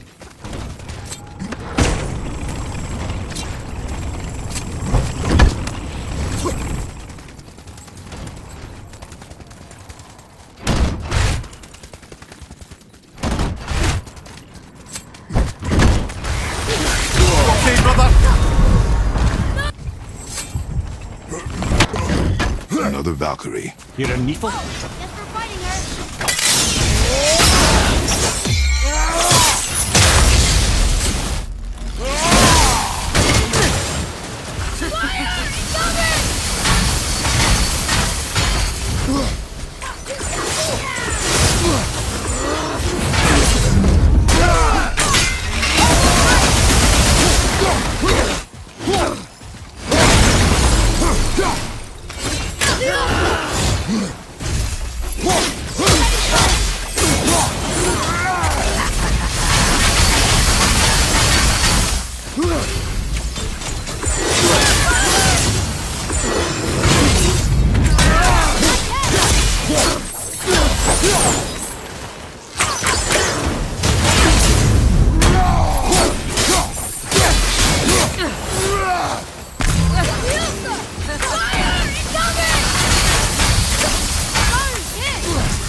Freedom.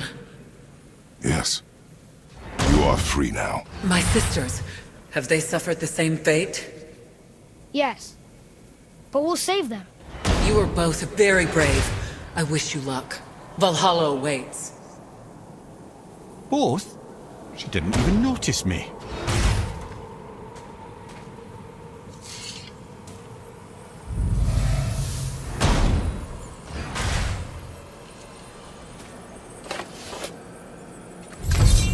Council, mate.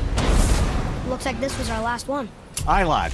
On to the Rokstol of Valkyrs then. If you remember, it's next to the two oarsman statues on the path we took to Thamur's chisel. This queen of yours, she is strong, yes?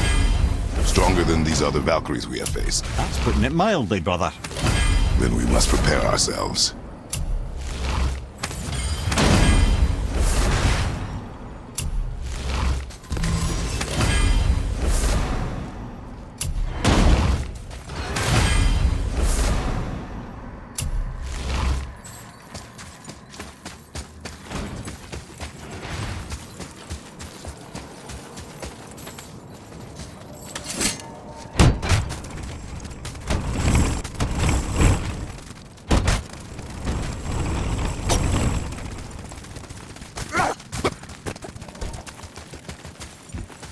I see you're actually enjoying Ivaldi's workshop. You've certainly...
I see you're actually enjoying Ivaldi's workshop. You've certainly spent enough time here.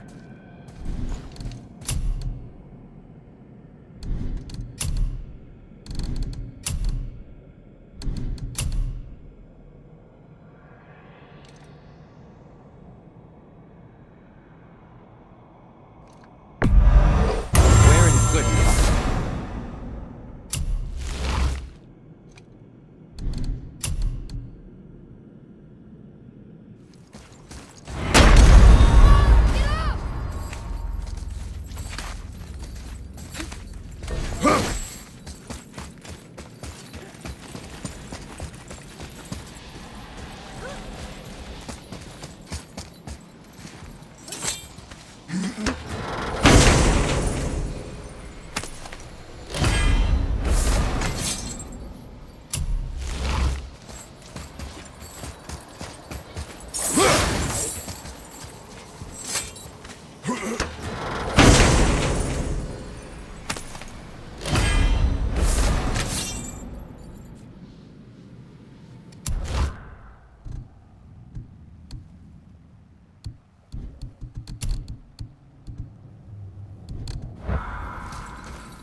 have enough mist echoes to open one of those tears. Can you do it?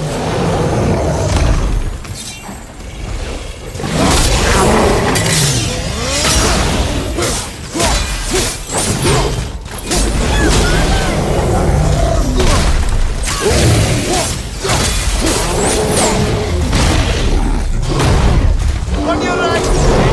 It'll be all right!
Impressive, lads.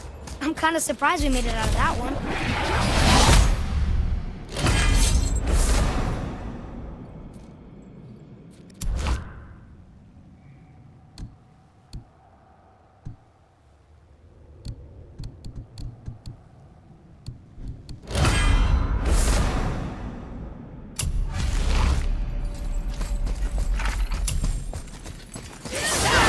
Have you considered a tactical retreat?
That was rough.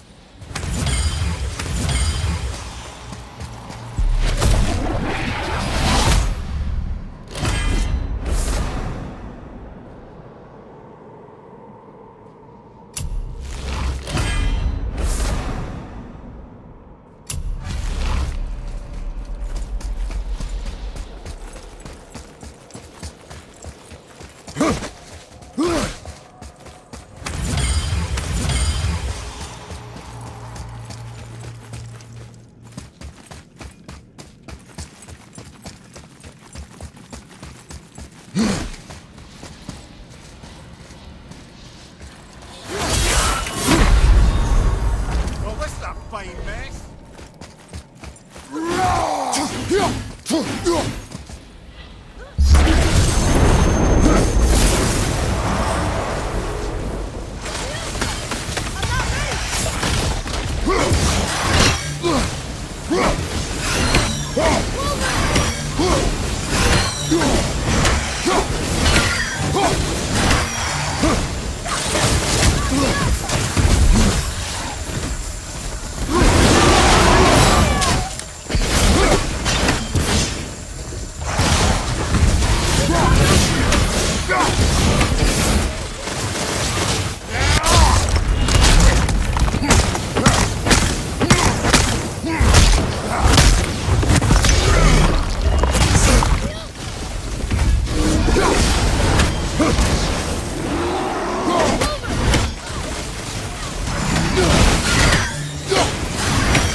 You did it! You sealed all 3 of the realm tears!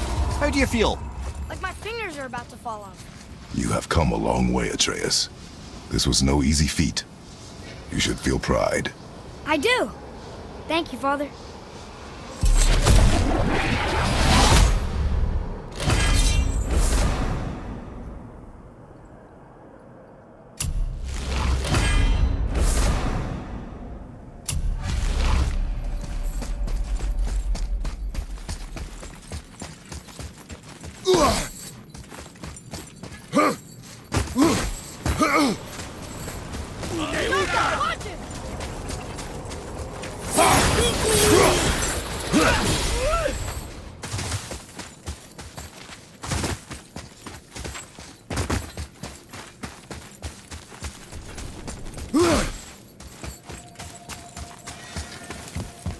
Need a fresh upgrade before tackling the realm tears?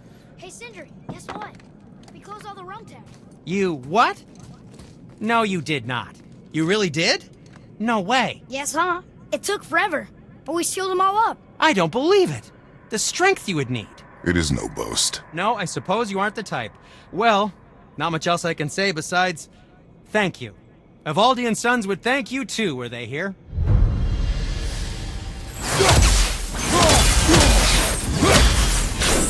So, what can I do for you two?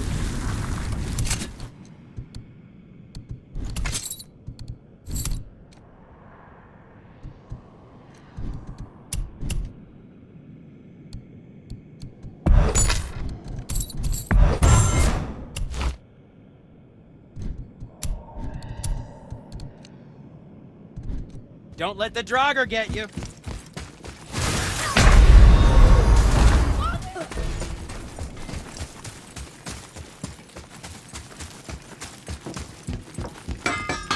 To work we go.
It begins.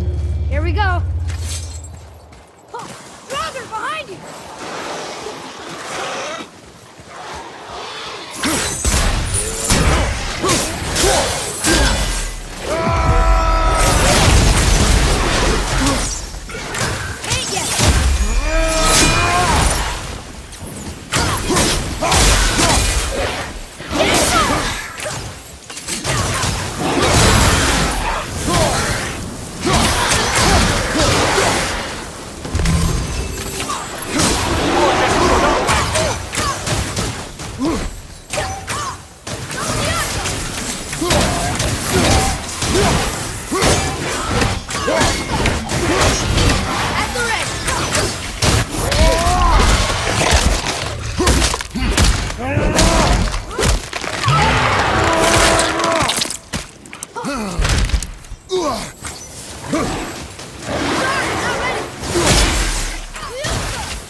few extra to deal with back here.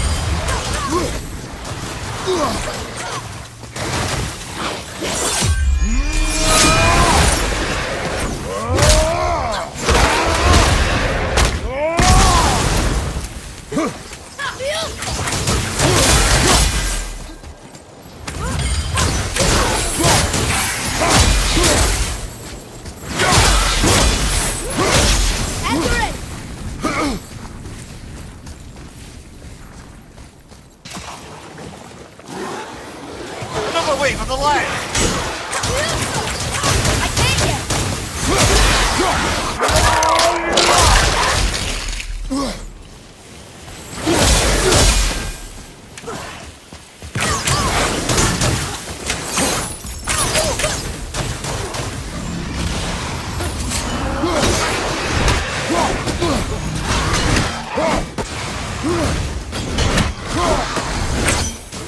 I'm not ready.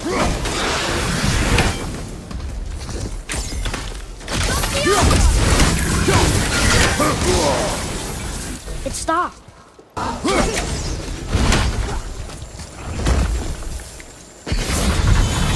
Did we win? We won!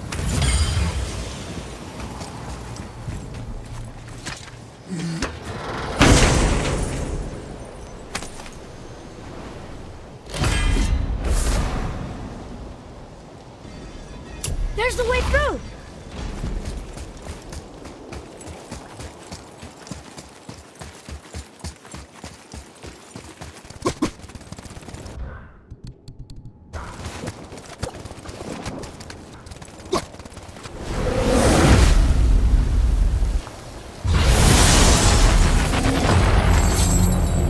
Ready? Ready. Revenant behind you!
Almost ready!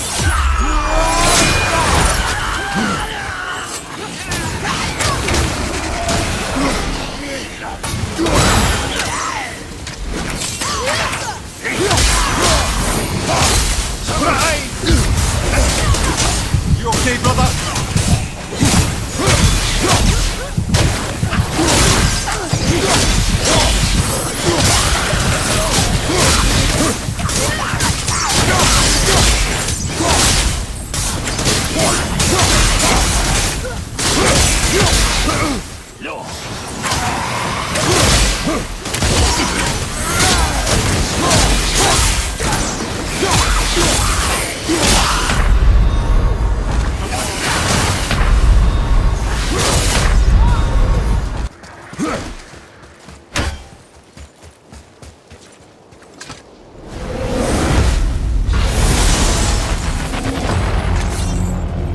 Ready? Ready. Wolves!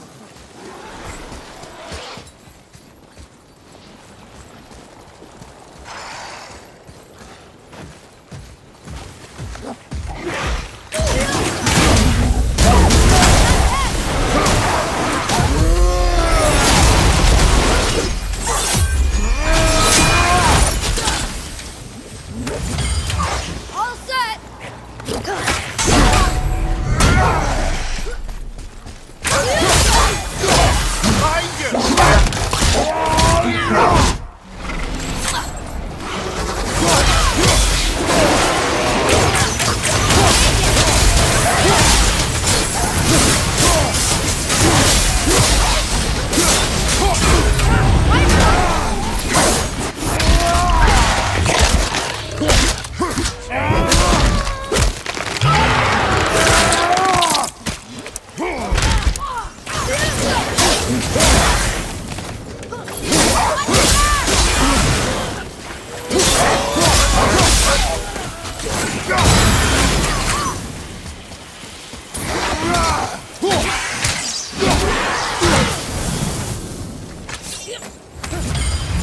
Brother, behind you!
More behind you!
Gate open!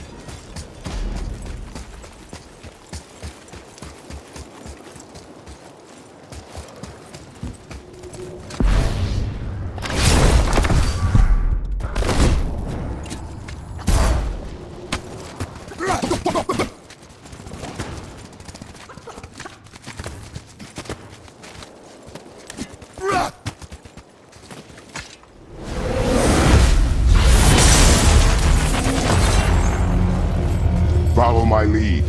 Say the word. A lot of drama around here!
Tactical retreat!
I see the way up!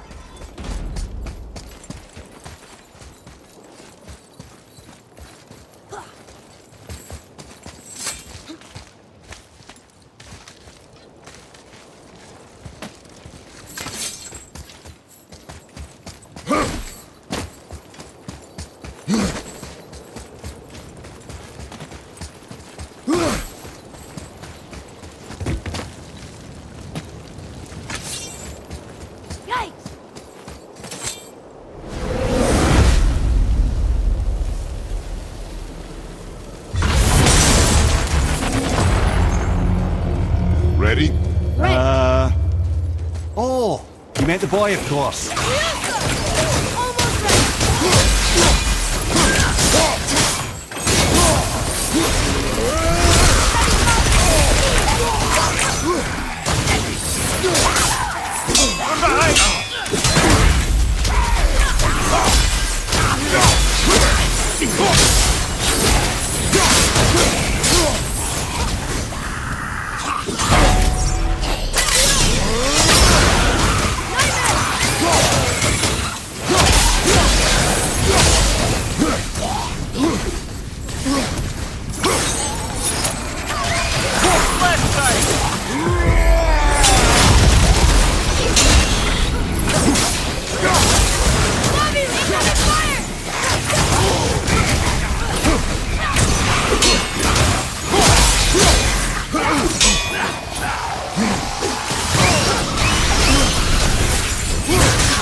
test. I don't think even Ragnarok could stop us now.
Gondul.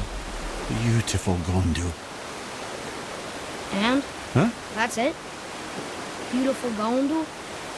No story or anything? Oh, sorry, lad. The sight of Gondul always took my breath away. Gondul had a silver tongue, a sharp wit, and struck a figure so stunning it literally drove men insane. Odin forbid her from setting foot in Midgard after a time, as insanity is not a welcome trait in Valhalla.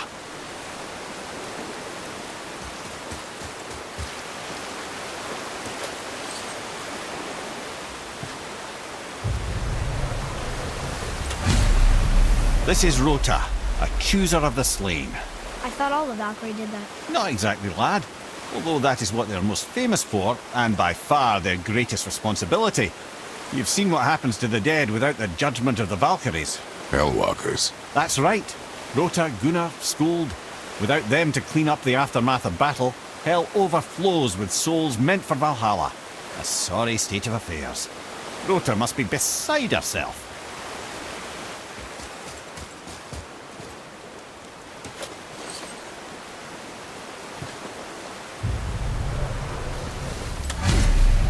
Well, well. Hildr, mistress of battle. She and Odin got on quite well, actually. Her and the other Valkyries, not so much. She would spend most of her time here in Midgard observing discord between the living, and sewing some up herself from time to time. She lived for conflict. Some say she was conflict personified. I wonder what will become of her now that she's free.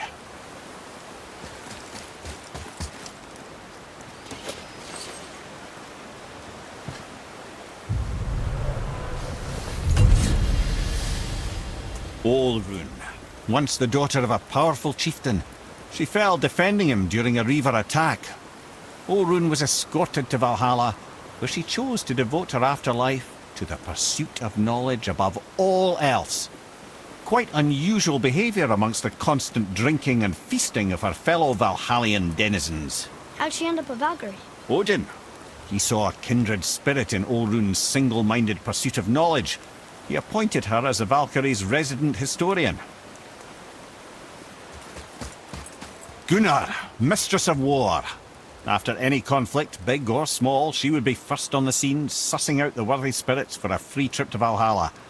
A gruesome task, but she took great pride in it. Any conflict. Impossible. It's true.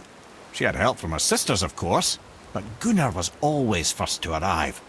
Her judgment of the fallen was unparalleled, and an invaluable resource to Odin. She was one of his favourites. This is none other than Geirdriful, the master of arms in Valhalla, responsible for arming and training Odin's Einherjar. His what? His army come Ragnarok. The entire reason Valhalla exists, you see. The Einherjar wait in the Great Hall endlessly, feasting, drinking, and fornicating themselves silly. Once Ragnarok begins, Odin calls them into service to fight on his behalf. Geirdriful had her hands full training that lot. This, my friends, is Kara. Now, Valkyries are volatile by nature, But Kara, the lass is wild storm personified. A wild storm. Aye, calm and collected. Then the air would shift and the fury of her storm would unleash. 'Twas beautiful in a way, assuming you could find proper shelter. Her tears would cleanse the blood-soaked battlefields. Ah, and here we have Air, the healer. A Valkyrie healer?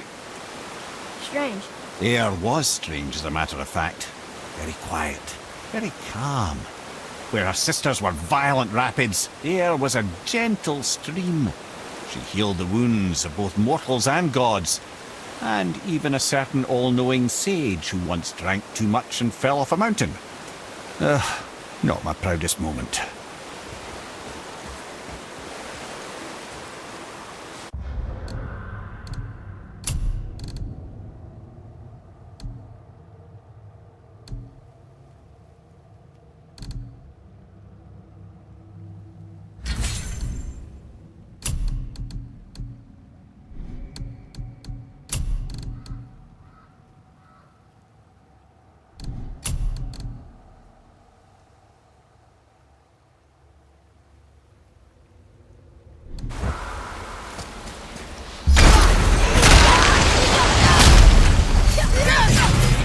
Can't yet!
Thank you, friends.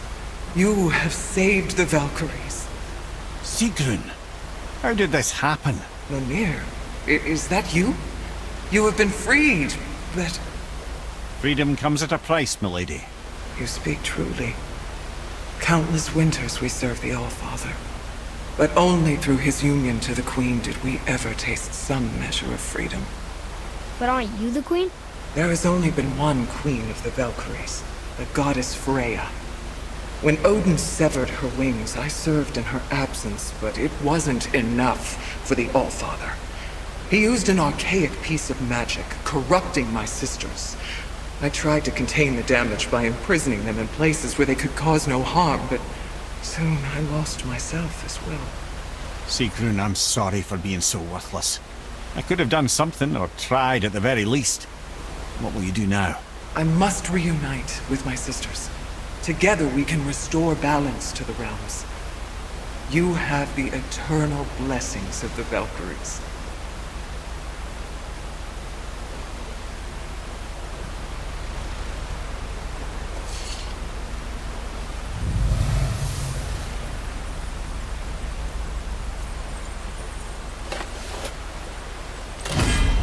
Well, we did it, I suppose. You don't sound very happy about it. It's difficult to be happy about anything when you're a reanimated head. I'm grateful we were able to set the Valkyries free. But so much of this could have been avoided, if only... You said it yourself, Ed. It does not matter anymore. The past is the past. Well, that's awfully cheerful coming from you. I am in a good mood. The dwarves will make use of this helm. Your dad's a wee bit single-minded, isn't he, lad? Definitely.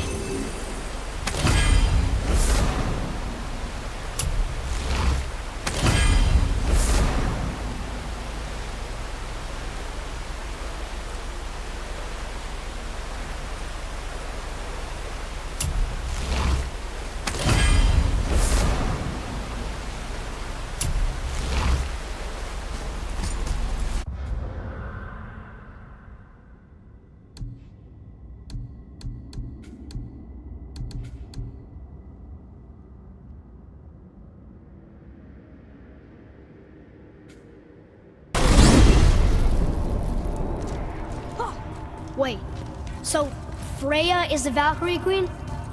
She never told us. You never told us. Explain yourself, Head. Or are you bewitched again? Not at all. Freya was Queen of the Valkyries at one point. Part of her marriage dowry included overseeing the Valkyries themselves. As a powerful Vanir goddess, they revered her. I never knew how much until now.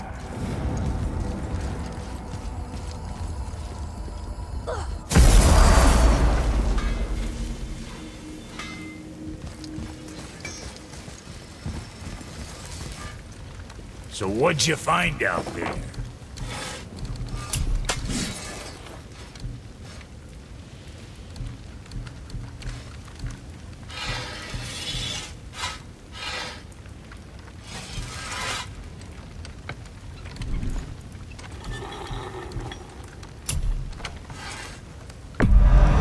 Good stuff.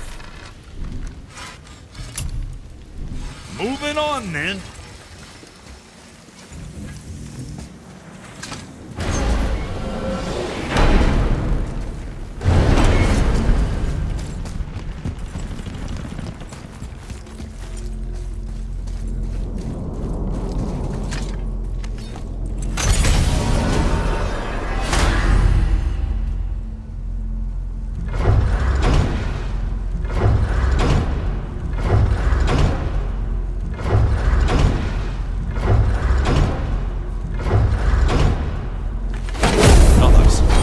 Thing I must let you know, from the time you were away in Jotunheim.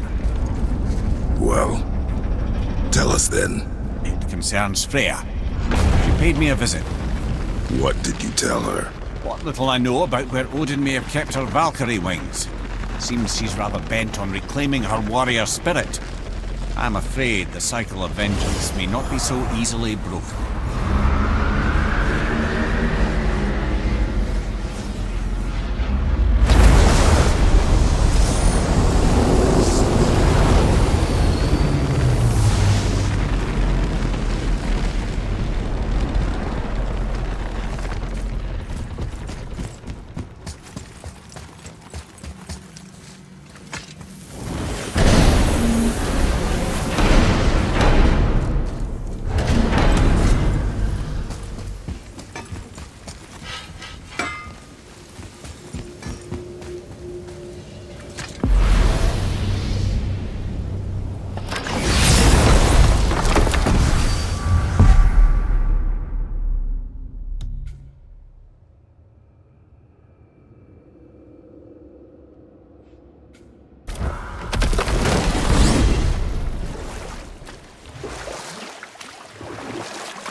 Going back into the trench again? Sir.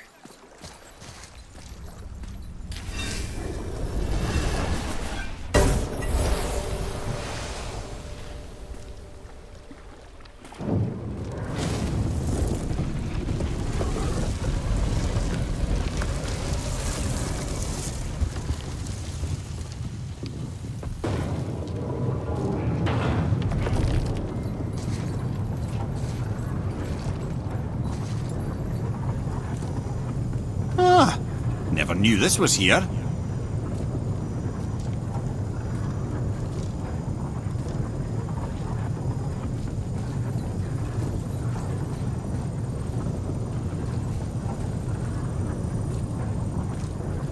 Enemies ahead!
see what we can trade those for?